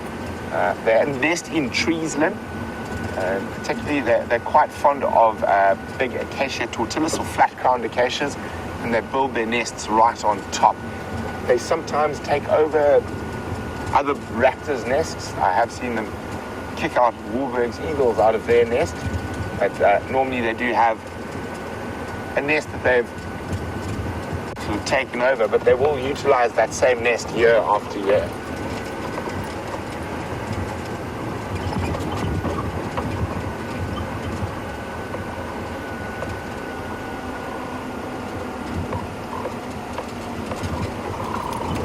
So we're going to head down towards the Safari Donga. Now, a donga is a little river system, and it's called Safari Donga because Arathusa, which we're on, the property itself is actually called Arathusa Safari. So that is what the donga that runs to the Arathusa Dam is called the Safari Donga, or the Safari Drainage Line.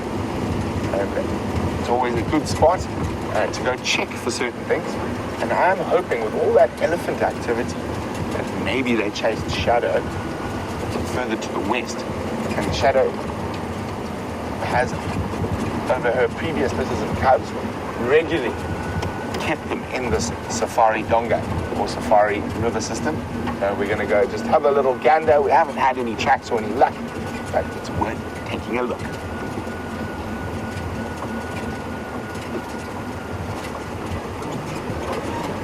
So while we go peruse our way through the Safari drainage system, let's go back to Steph, who's on Shanks pony.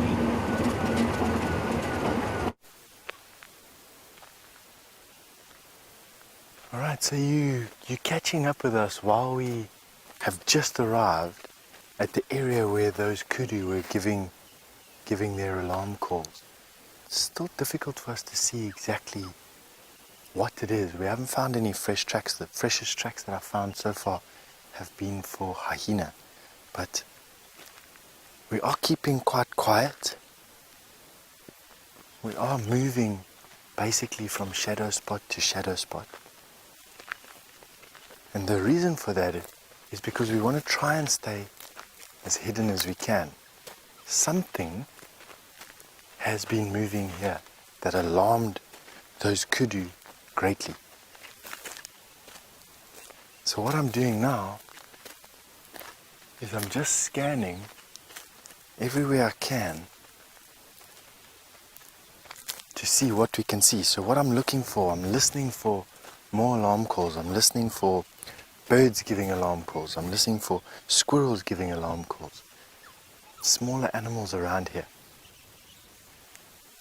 Let's go and have a look. Here's a road. It's a very good place to have a look for tracks.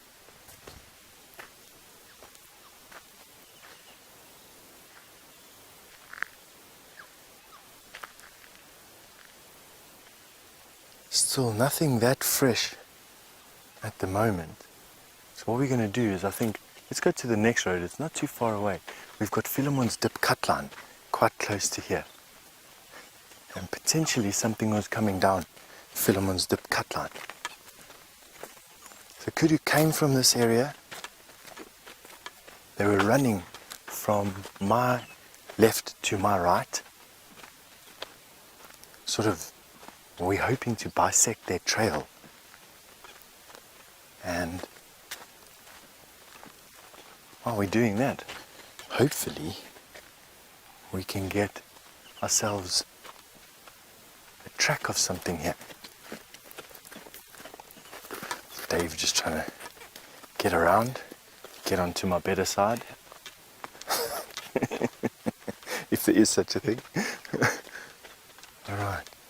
I'm expecting us to find something like a leopard here. Could you alarm call quite heavily for things like lion? Have a look here. So here we found a track. It's the track of a hyena. This one here. It's the back of the pad. That's the front of the pad. 1, 2, 3, 4 toes with claws. And that very funny shape. So hyena, I'm just going to take some time to listen while we're doing this. Hyena have a sloped planter's pad. So if I put a piece of grass on the back of the pad and I put another piece of grass in the direction of travel, you'll see that it's at an angle. See that angle there? With a lion or a leopard, it would be exactly perpendicular to one another. And that isn't. That's at an angle. So that is hyena.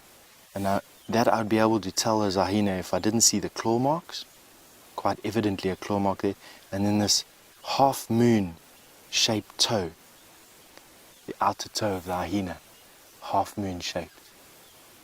So I don't think that those kudu would have alarm called for this hyena. They may have, but I don't think so. It's fresh enough to have been that. Let's go and have a look here. See what we can find. It's always a...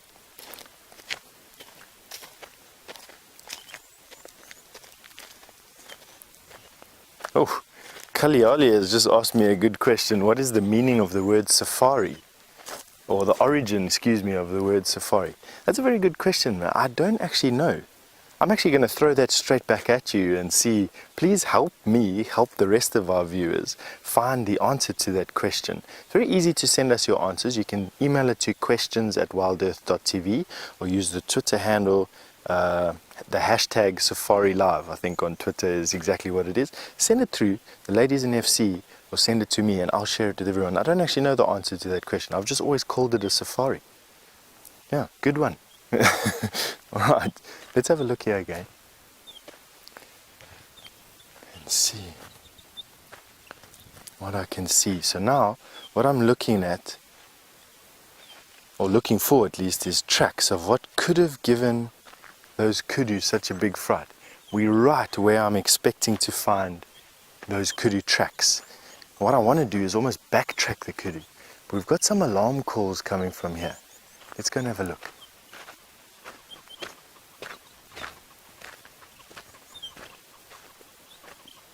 It's never a good thing to just run into a place like this. It's always good just to watch, but we've got alarm calls. There's lots of activity. And by alarm call, I'm talking about alarm calls of birds. Lots of activity here. Now there is water close by, and leopard and lion will drink if water's there. They don't need water, but they will drink if water's there. There's water off, you can see birds are talking. Have a look here. Something's going on here. There's a bit of energy over here.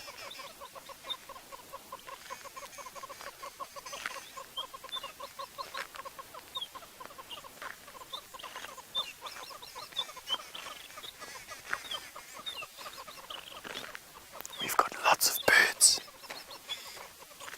We've got lots of birds in trees. Just listen to that.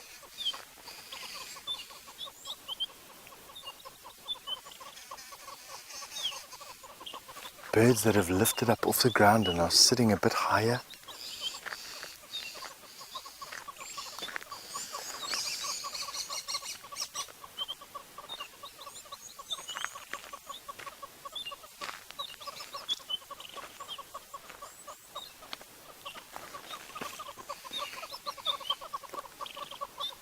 Now I'm being a bit quiet, excuse me. I should have just... There's a squirrel. So we've got a squirrel there. Now that squirrel is going to aid us finding that leopard, if there is a leopard here. That squirrel is getting off the ground, lifting up. It's now just gone onto the tree. That squirrel's also got alarmed, just like what we are. We've got hornbills that are giving us the alarm call. So we've got hornbills. I can hear, it sounds like some other type of shrike that's here. Long-tailed shrike as well. We've got some birch starlings. So everything here is just active. I don't know, there's something for me. Leopard, to me, that's what it's saying. Leopard or serval. So let's just take a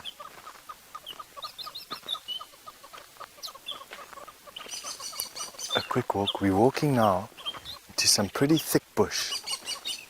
So it's always a good thing just to keep your eyes just scanning totally. And we'll see what exactly is causing this consternation here. Started off with a kudu. Now we've got alarm calls of birds everywhere. No squirrels just yet. Still squirrels alarm calling. Alright, let's carry on going. Lots of birds everywhere. Now, I'm picking a route which is fairly open, but still allows whatever's in this cover to feel safe. What I don't want to do is chase whatever's in here out. Looking for some tracks. I still only see these hyena tracks.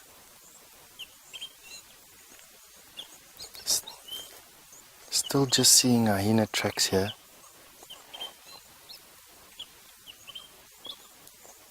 Wild dog tracks.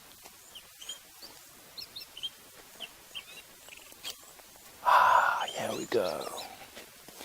So, the very sharp eyes of Hubert has picked up the tracks of a female leopard. Hubert is standing just behind Dave to give Dave a hand through all the rough patches.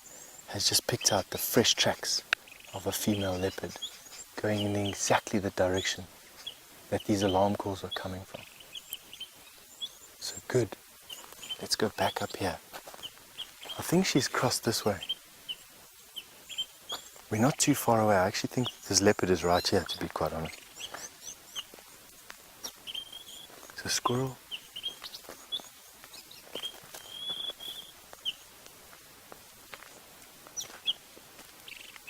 I think let's just give one more bash at here at the pump house and see if she didn't go down and drink some water. The female leopard is right here.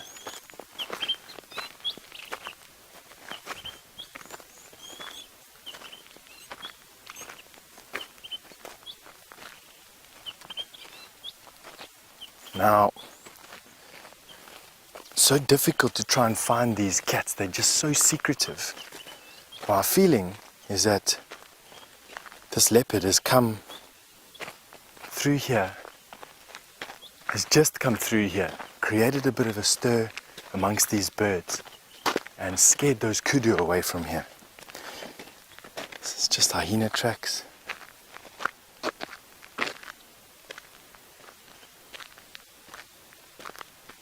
Let's go and see. With us moving through here, could quite easily have spooked her.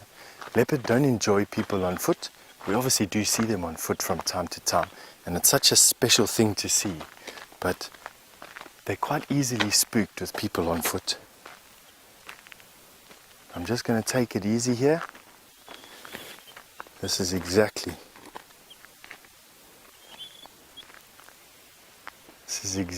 where those birds were making the alarm call, and what we've got here is we've got some water.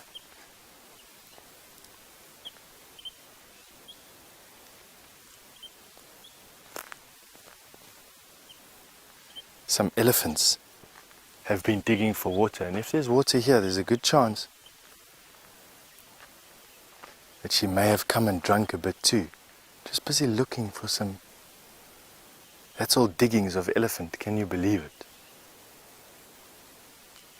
They've got squirrels and everything going, giving some alarm calls here. It's actually quite weird. Can I give you a hand down here, Dave? Huh? You're going to be alright.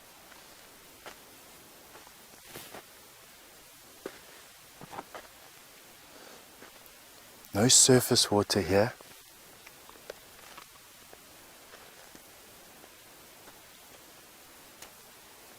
Got some squirrels giving an alarm call.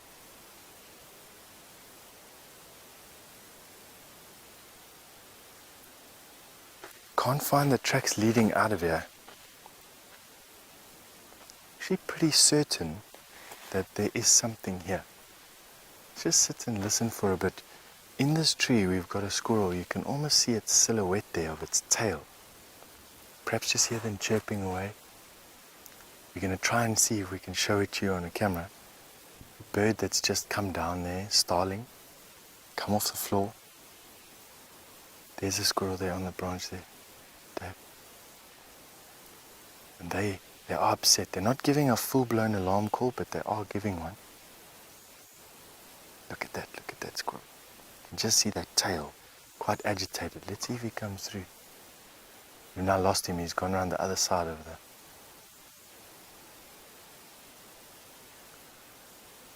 Let's just give a bit of a listen over here. Something happening, we don't know what. Right. And as exciting as what that is, I think we're going to go to Brent, we're going to stick our faces into some tight spots here and see if we can pick up those tracks again.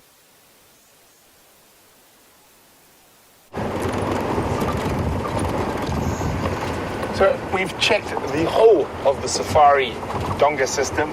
Unfortunately, the only tracks we found were old male tracks. So them and I are heading back towards Juma now to go check an area we haven't checked yet around Treehouse Dam and Shabam. So who knows, maybe Queen Karula, who they haven't managed to find in the east this morning, had finished her Impala, and now that it's warmer, has moved across to Juma. But we'll go have a look and see if we find anything. I won't lie, we are grasping at straws, so there's spider webs on the lens. But, as I say, I am the eternal optimist. I was really hoping Shadow was going to move those cubs into that area. And she used to leave her last cub in this area a lot, and I think those elephants pushed her to the south. This is where she was last night.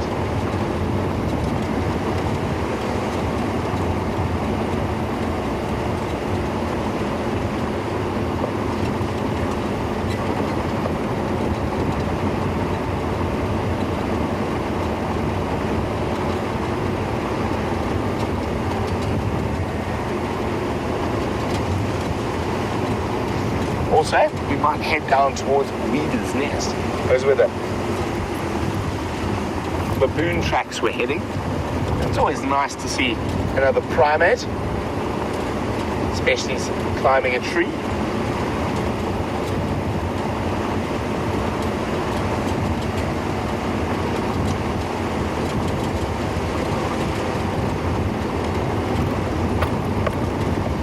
Warmed up nicely now. Still not a cloud in the sky, and that's very typical weather for low-felt winters.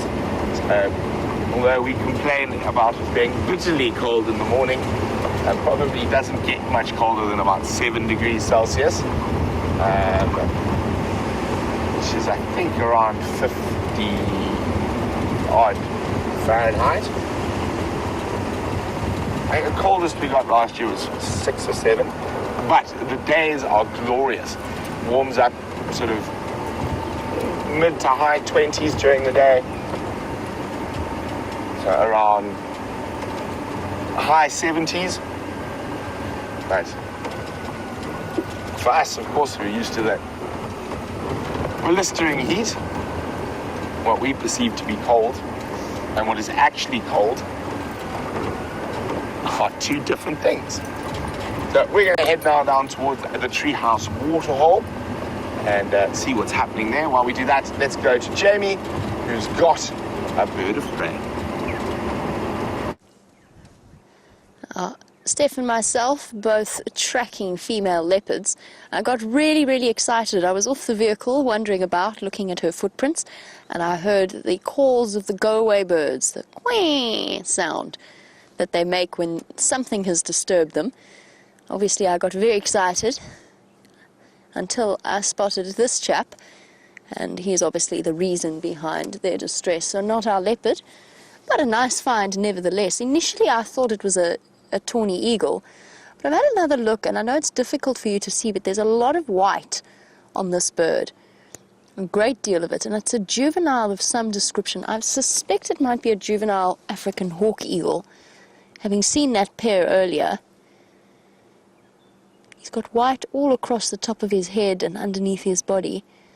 And the juveniles of the raptor family can be somewhat tricky in terms of identifying them. They all take on quite a drab brown color. They don't have the adult size or plumage that they will get in the next 6 to 8 years. It takes a long time for an eagle to grow up. Here's an eagle. Feathers all the way down to the legs. It's difficult for you to see just because of the distance. I can't get any closer to him. Oh, not our leopard, but at least we have discovered the reason behind the alarm calls. And I think what we'll do, I've done a big circuit of the block. I can't quite find where she went off the road. I know she's gone off the road, I just can't find exactly where. Particularly in this fine soil. It's fine, but it's quite hard. So she's sort of in places barely leaving, but the barest hint of a trace of a footprint, which as the light gets higher and higher, or as the sun gets higher and higher, and the light gets more tricky to track in. So I'm going to take a chance, now that we've checked here, and she hasn't come through this way, we're going to take a chance and go back the other way and loop the block there. Of course, it didn't help that I drove over some of the tracks towards the end. Just while I was chatting to you guys, I thought she'd gone off sooner than she had. So, she's somewhere in this region. From what I've learnt and from what I can tell, Nkanyeni's territory goes around Cheetah Plains into the Kruger National Park and north towards Nkoro, that general area. So and I know that she's been found regularly on Nkoro and that she denned around Nkoro when the cubs were a little bit younger. I'm going to try and factor that into the guesswork that this tracking exercise has become, and see if she isn't going to pop out somewhere close to the Nkoro boundary. It's but a pure guess, but it may well pay off. The last track I had for her was very, very close to this junction, and her tracks were starting to veer to the north. I'm hoping that she might emerge somewhere there. Now Cheetah Plains seems to be perfect leopard territory, whilst the general game, there's not that many general game species at the moment, although that will change as the drought continues. But there are lots and lots of little duiker and steenbok, which is, of course, one of the leopard's favorite food. They're just the right size to provide enough nutrition and at the same time not be too much of a hassle to hunt, or at least too much of a risk to hunt. It's not like hunting a warthog that is capable of doing the leopard some serious damage. Okay, let me think this through. Yeah. Okay, let's try here. Always check very carefully in the trees, just in case. You never know. She might be hiding in plain sight in this long-tailed cassia. I don't think so, though. No leopard there, Jean-Andre? Not this morning. If I were a leopard, that's where I would be. Maybe not. On cool winter's mornings like this morning, the leopards are usually mobile far longer into the morning. They don't overheat as quickly. The same goes for lions, but particularly leopards. They're on the move, which sometimes makes tracking them and following them a little bit more tricky because they don't go and lie down.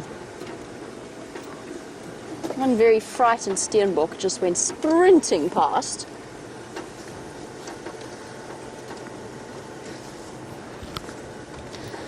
I was out on foot, tracking, listening carefully, trying to see if I couldn't figure out where this lovely leopard has gone. But Philip, you were wondering, what does a leopard do when it sees people on foot? No, think, Jamie. Why would she walk all the way down the road and then turn back on herself? She wouldn't. She definitely wouldn't. Sorry, Philip, I'll be with you in one moment. Just giving myself a stern lecture here. Stern talking to. Because it doesn't make sense for an animal to backtrack on herself, particularly when she was walking so directly east. So what do leopards do when they see people on foot? It depends. It depends on the distance that you are from the animal, and it depends on what the animal's doing at the time. And then, of course, it depends on the individual characters of the leopard. So, generally, my experience with leopards is... I've got her tracks here. She is coming along here. Is that they prefer to be, if they think they can get away with it, they prefer to be unseen. So what they'll do is, even if you're walking really close to them, but they don't think that you've seen them, if you haven't looked directly at them, then they will go straight flat down and they will rely very much on their camouflage and their their secrecy and their silence. Now that is their preferred method of responding to a person on foot. Then you get the different scenarios where, for example, you've bumped a leopard in a very closed quarter and it feels uncomfortable, it feels trapped. And then generally what happens is you get an explosion of sound and growling and speed and the flash of movement, and then just like that, it's done. It's over. Leopard's past you. I've heard so many stories, I've experienced it myself as well. Situations where somebody has disturbed a leopard, flushed a leopard, with a whole group of guests walking behind them, and the leopard is through the guests and past and out the other side before they've even had time to register what's happened. Bearing in mind, of course, a leopard, when it wants to, can cover 22 meters, which is close to 60 feet, in a second. That kind of speed is tremendous. Then you get wonderful leopards like Karula, the Queen of Djuma, who is an absolute pleasure to walk on foot. She doesn't hide away. She actually couldn't care less. Oh, sorry, Gendre. See if we can't get it further ahead. Gendre has spotted a roller with something in its beak. Oh, I know that light's very tricky. What have you got there? Well done, Gendre. I know the light's a bit tricky. I think if I go any further forward, it's going to fly away. It's already thinking about flying away. It's got some kind of, it looks like a cricket or a grasshopper. Oh, yes, that looks like a grasshopper. Quite a big meal. A mouthful, to say the least. Well done, Gendre. Thank you. And struggling to get it at the right angle to swallow it. And with those spurred legs... Oh, I don't think it was fully dead there. Bit of a struggle. The lilac-breasted roller beating it against the side of the tree. Bearing in mind... Sure. Oopsie. Oh no! Oh dear! Half the kill disappeared down to the bottom, the base of the tree. Let's see how this lilac-breasted roller handles this. It's just lost half of it. Saw that sideways turn of the head, so it knows that it's there. Oh, it's been stolen! It has been thieved! There's another lilac-breasted roller that just shot in and grabbed it.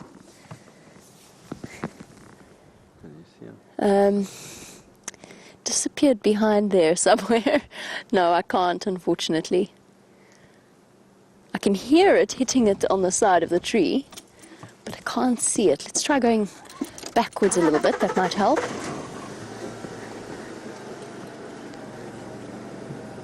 Oh, you snooze, you lose out here. There we go. Oh, that's going to be tricky. Yep. Thank you. And there you have the thief himself or herself, taking advantage of the scraps or the remains of the grasshopper from earlier. Oh. And gone. Very fierce hunters, lilac-breasted rollers.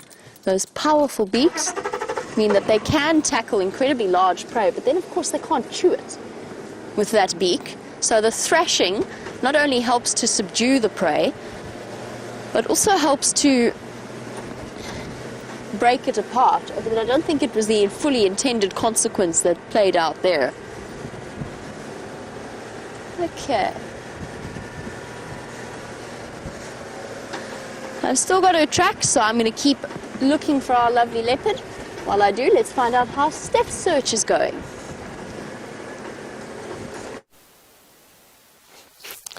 Now, I must be honest, the tracks that we found there were not that fresh. They looked fresh in the sand, but they weren't that fresh, and I think we were being hoodwinked by the squirrels and the birds, and I still think that there's something in this area. Definitely something gave kudu a fright, definitely something alarmed the birds, but nothing that we could find on foot. So what I've done is I've asked Brent to come and give us a hand. As you all know, Brent is the prime leopard spotter of all time, and he's got Viam on the back of his car with him, another great pair of eyes. So we've left them to carry on looking for this leopard, and we want to show you this. This is my favorite sort of thing, is to bring out the small things in the bush. This is what I love doing for you. And this might at first glance look like a very weird bird has tried to make a nest in this particular tree, but in actual fact this is a hippo's signpost. Now, hippo belong to a group of animals called Hippomorpha, and the hippomorphs include animals like dugongs and manatees, and basically they are porpoises or whales that have evolved to live in estuaries. Hippos are now similar to that. They've evolved to live in river systems, but because they are basically marine animals that have evolved into river systems and are so closely tied to their ancestry, hippos don't have any endocrine, or I think it's actually exocrine glands. In other words, glands that are on the outside of their skin that they can use to mark territory. We've all watched how leopard hug bushes and will use urine spraying, and I'm sure Jamie's told you about the story of the wildebeest and their scent glands between their toes. You have hyenas that anal paste all the time. You've got mongoose or civets at least, that use civetries with glands all over their bodies. Hippos don't have any of that. What hippos do is they use their dung and their feces and their urine to mark a signpost like this. So what's happened is a hippo's come walking down this pathway. He's reversed himself up to this bush, pretty similar to what I'm doing now, and then he defecates and he flaps his tail. They've got a very paddle-like tail. They flap their tail, and this will spray dung all over a bush like this. And it never fails to amaze me how quickly and how absolutely hippo will stop and will come and smell these bushes. They never stop. Even youngsters really take interest in what is being said here. Now, of course, the thing that I want to say is my nose good enough to actually smell anything here? It definitely fills your nasal cavity. It's a musty smell. It has it's a grassy smell, although it's definitely got something else in. I can't tell if this hippo was anyone specific. I can't tell whether it's male or female. I can't tell what reproductive status, if it was a female this is in. All that stuff is inside this message board here. My nose, as big as what it is, cannot tell one thing from another. I'm just smelling some grass and some sedge that the hippo's been eating for dinner. And that's that. But let's have a look here. Something caught my eye while I was busy tearing up smelling that hippo dung over there, and that's one of these bushes here. This is a rus, spelt R-H-U-S, and on these russes we have been finding flea beetles. Now James and I have been very intrigued by flea beetles because For one is I've been working in this area for close on 2 decades, and believe it or not, this was the first season that I actually saw one of these flea beetles. And two is that these flea beetles are used or are used by Bushmen, and Brent talks a lot about the prehistory of this place, and the Bushmen that used to live here hundreds and thousands and tens of thousands of years ago used to dig out the larvae of this little beetle. And the larvae is buried in the sand beneath our feet, buried about a foot deep, this deep, in a little hard egg casing, and there'll be a little grub inside there, and these Bushmen used to collect that little grub, dig in the sand, collect that little grub, and then squeeze that grub onto their arrow. And that, when they used to shoot their arrow into an animal, into the cheek or the neck of that animal, used to poison them, and eventually that animal would die, and that's how the Bushmen used to feed themselves. So making their arrows, their tiny reed arrows, and the Bushman's arrow is no longer than this, a foot, and they shoot it into the neck or into the cheek, not into the heart lung area which you'd normally shoot an animal in, but into the cheek or into the neck, and then they'd use these very virulent toxins gathered from these beetles to bring food for their families. What I want to try and do is actually show you one of these beetles. Now, of course, because it's me and because I want to show you one of these beetles, there won't be a single one on this bush, but I'm hoping... Here we go, Dave. Here's a flea beetle. Let me get a piece of grass so that I can show you. So Dave, one is sitting right there. Inside there, you might have to come up and over. Can you see him?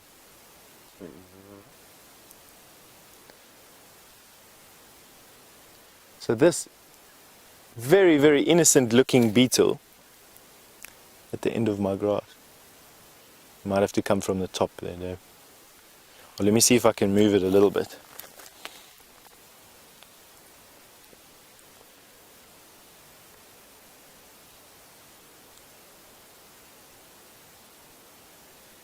This very innocent looking beetle, there he is there,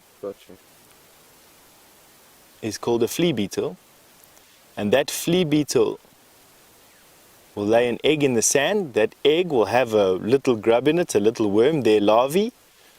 That larvae of something that's so small can kill a buffalo in about 40 minutes. A buffalo weighs 2,000 pounds. Can you believe it, eh? Something so small is so toxic.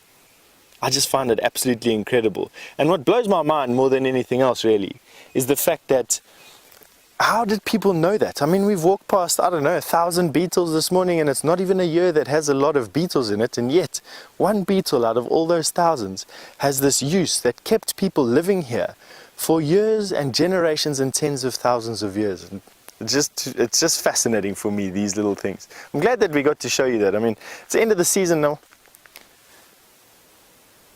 I wasn't expecting it to actually be here. Not a lot of these bushes have it, but a very good question has come through that said, what happens if we had to ingest that poison? Now, ingesting poison and having it injected into you are two ways that you can basically poison yourself. This particular poison, I think you can eat it, but you can't have it injected into you. It needs to be introduced into either your lymphatic system or your blood system through an injury. I think very similar to the pufferfish, you can actually take this grub, you could probably eat it, and barring the fact that you don't have any ulcers in your mouth or in your throat or in your stomach, I actually think that your digestive system will break down this particular protein. I've only ever heard of this particular poison being used when it is injected into you, so i.e. through a scratch, a scrape, or through an arrow in the case of the Bushman. Not the case for some of the poisonous plants that we get out of here. Some of the poisonous plants you just put in your mouth, some of the fungus you can put in your mouth, you can poison your way through ingestion. In other words, it gets basically taken up in your system. Now, I've just heard a whistle from Hubert. He's busy looking for... Now, you heard me whistle just in answer to Hubert. He's acting as our security, basically. We need a 3-man team on walk, and that's because quite often myself and Dave are so engaged with you that it becomes quite difficult for us to keep a good situational awareness, is what they say out here. Now Hubert has been walking around trying to find where this female leopard has been walking. He's whistled, and that can only mean one thing. He's found some tracks of this leopard. Well, that's at least what I'm hoping it's going to be anyway. So let's go and see if we can find him. He's just a little bit up here.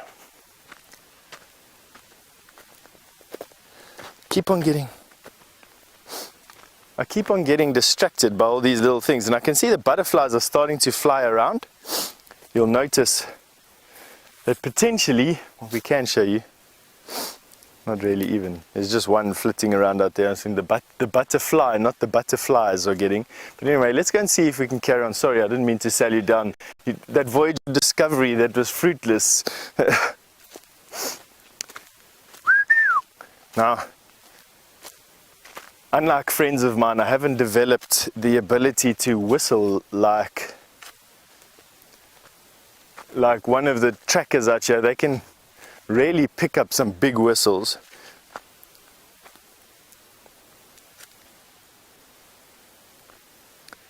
So James and Mareka have actually answered the unanswerable question that safari.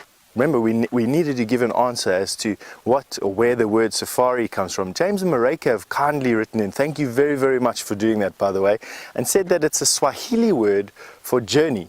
And that would make sense. East Africa opened up to safaris, especially European and North American safari goers, way, way before Southern Africa opened up to safari goers. In other words, paying clients. East Africa, Kenya, Tanzania, the Masai Mara, the Serengeti, that is where the term safari was coined. I'm almost convinced, because that was where safaris first happened.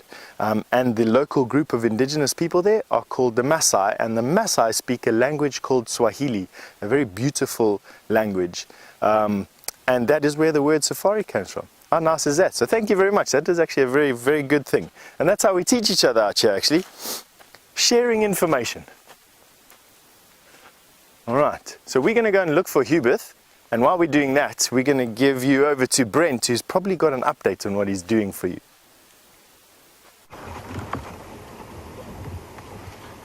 Hello, mister.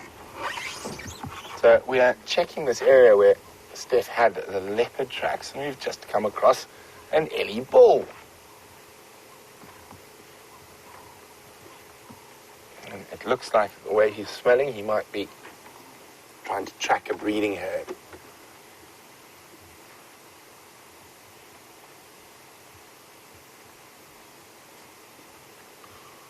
Slowly walking down the road, a youngish bull, probably late 20s, maybe early 30s.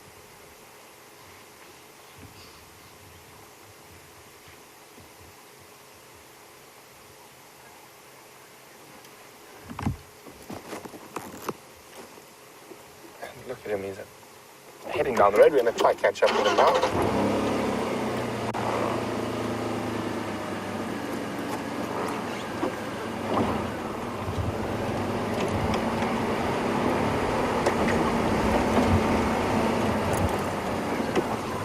Slowly as he meanders down the road. Maybe he'll lead us to a nice big breeding herd.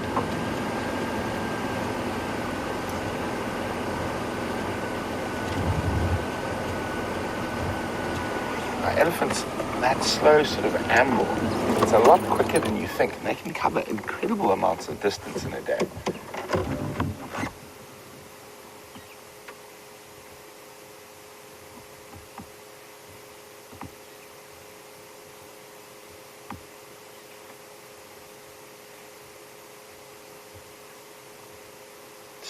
Sniffing, you can see how he's curling his trunk, trying to smell. We're going to stick with this Ellie, but Steph's got something incredible, a hunt to show you on bush.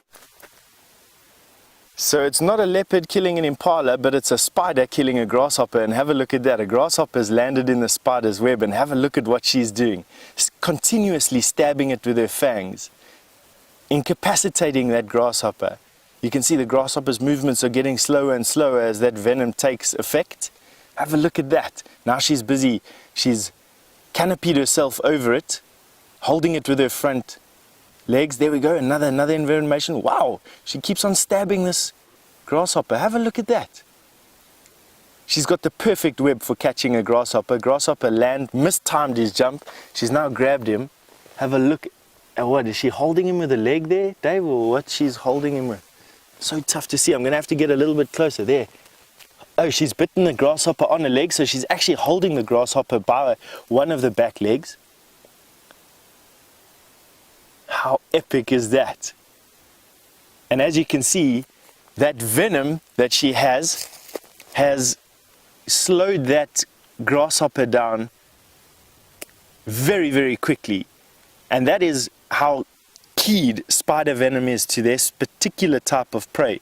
This particular spider does hunt grasshoppers, and you can see repeatedly stabbing with her fangs, injecting venom, has very, very quickly incapacitated this grasshopper. And now she's holding onto him just so that he can't get away. Got her legs all around him. And what she's going to wait for is that grasshopper to be completely immobile. He can still hurt her with a powerful kick. She's soft-bodied. He's got quite a hard exoskeleton. And then she'll probably wrap him up in some silk to stop those legs flailing about. And she'll let her venom take over. Twofold thing. One, the venom incapacitates that grasshopper. Secondly, it is actually starting the digestive process. So what it'll do is it'll start to liquefy the inside of that grasshopper. And when it's completely liquefied, she'll then suck out all the juicy juices. And that's how she gets her nourishment. And I'm very glad for her shame. She's in a particularly bare patch of vegetation. Not many grasshoppers around here. In actual fact, I can't see any discarded remnants of grasshoppers. I don't know when last the spider ate. But have a look at that. Yes, we couldn't have asked for a better grandstand stand there. I can't believe she's actually holding on to his kicking leg. I wonder if that's actually by design. In other words, she's taken out one of the grasshopper's weapons and means of escape. And she's holding on to it, pumping venom in there. Gee whiz, hey?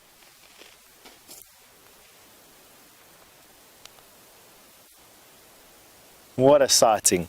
Like I said, unfortunately not Karula killing an impala for us this morning on foot, but definitely something just as exciting, especially when we can get you as close as what we've got you.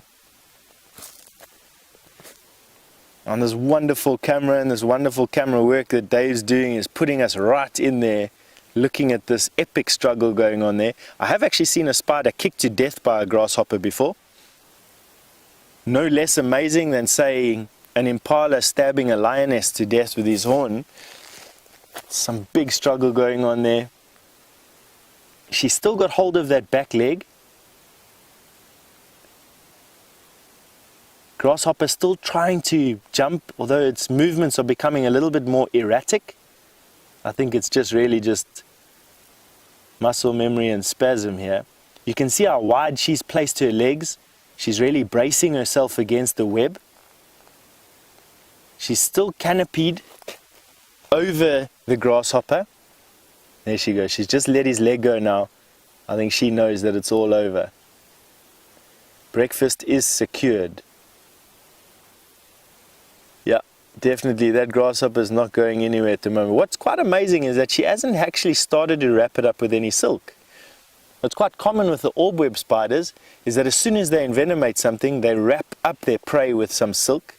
But I think what's happened here is because this grasshopper really can't go anywhere, it can't kick off the web, and it absolutely can't walk off the edge of the web, it's too sticky. She's just quite happy to stay out of range and not have to worry about it going anywhere, and so therefore she hasn't wrapped it up.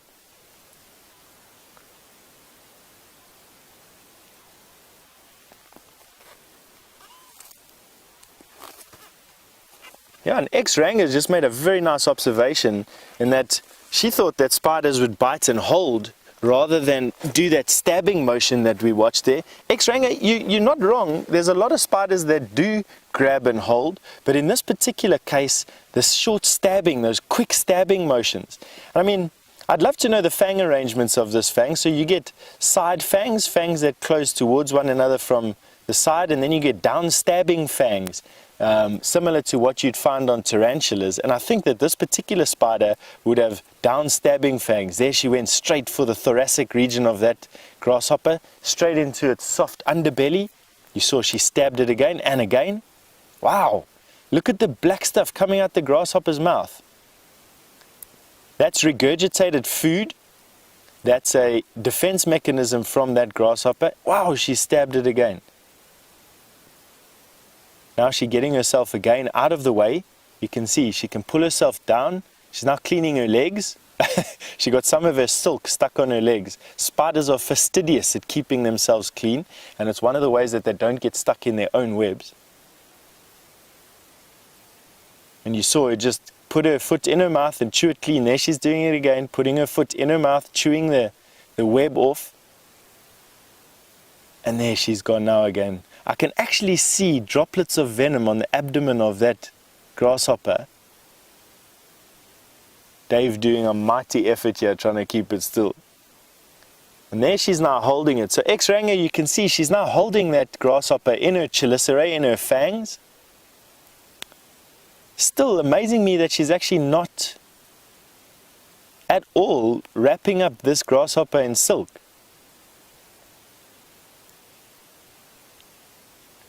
Now just holding it, you can see probably pumping in a little bit more venom.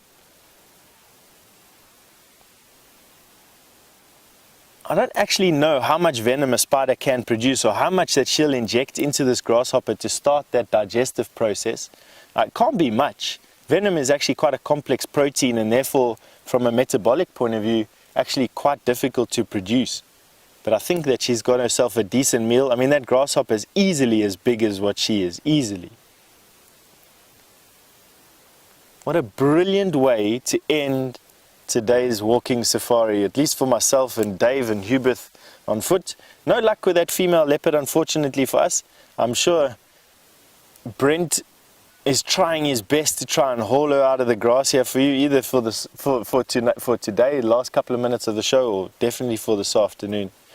We've had this beautiful view, this hunting scene, successful spider hunt.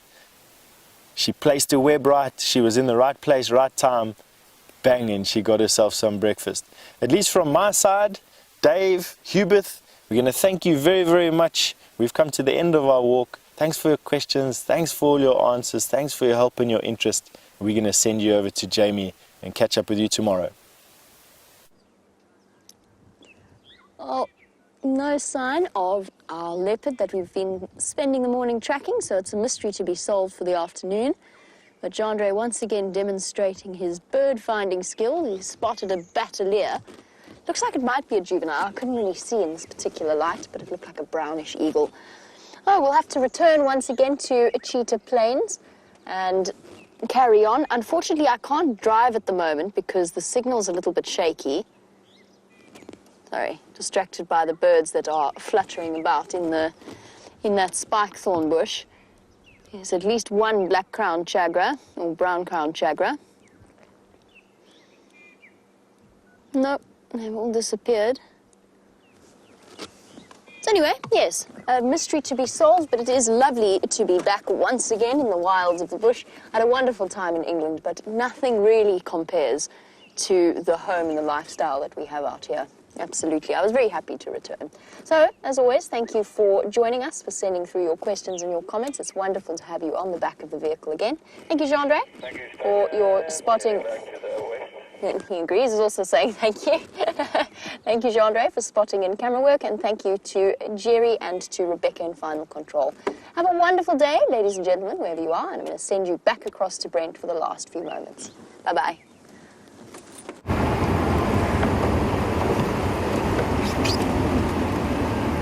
So the troublesome cats continue. I definitely thought having a shaved face was going to help. No, I'm only joking, not that superstitious. But at least on a positive note, there is a cat on the property. We're not sure who it is. Those leopard tracks Steph had in this area. So we've done a loop and another loop around here.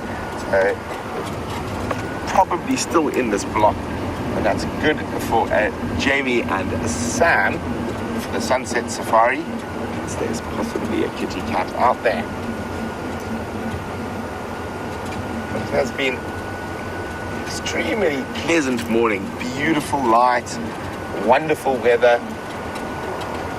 I'm definitely going to go find myself a chair after drive and a cup of coffee and do what that jackal was doing.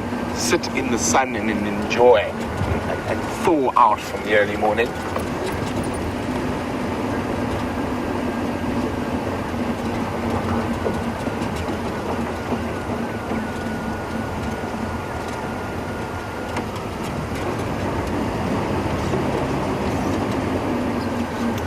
So we were chatting about wild dogs quite a little bit earlier on the drive. James Richards wondering if there had been any possible update about that breakaway pack of females we saw with Jamie a while ago. As I said, I was chatting to my very good friend Grant, who is from Endangered Wildlife Trust, and he's head of the wild dogs in this area. And he thinks they're probably from the Orpin pack.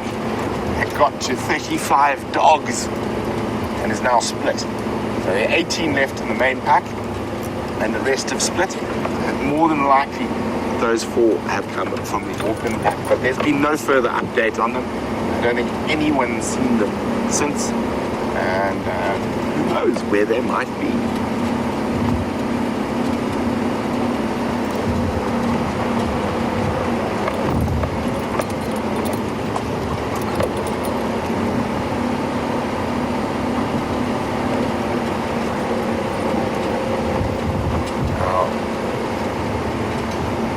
Seems like everything is just, ooh, them, there we go, flying in low and fast. There we go, Basileia. Oh, very nice, bank right at the right time and slow down right next to us. Such a beautiful bird of prey.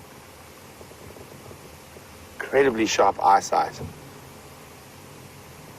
Come on, Basileia, find us a leopard kill in a tree. There we go. Off goes behind us. So they are related to the snake eagles. They are in fact a snake eagle. So they do actually even hunt snakes from time to time. Not as regularly as the brown snake eagle, black-breasted snake eagle do. But they have been known to not only scavenge but hunt for themselves. And they can get going a bit earlier in the morning than the vultures. They're not as reliant on those thermals. You can see he flies low and fast, really incredible eyesight. Now, vultures will quite often catch those big thermals and go sit above and watch basileias below them. And when a basileia goes down, the vultures quite often follow.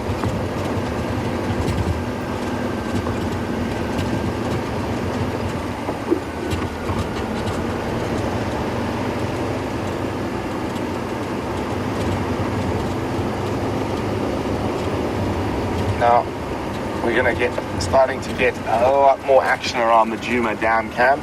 So definitely keep watching it during the day. It's probably more than likely going to be some eddies coming down. Maybe that herd of wildebeest that Steph was with earlier. Their general direction.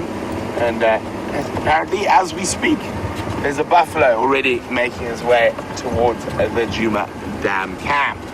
So remember that there are animals live 24 hours a day here on Wild Earth between our different dam cams and of course the live safaris.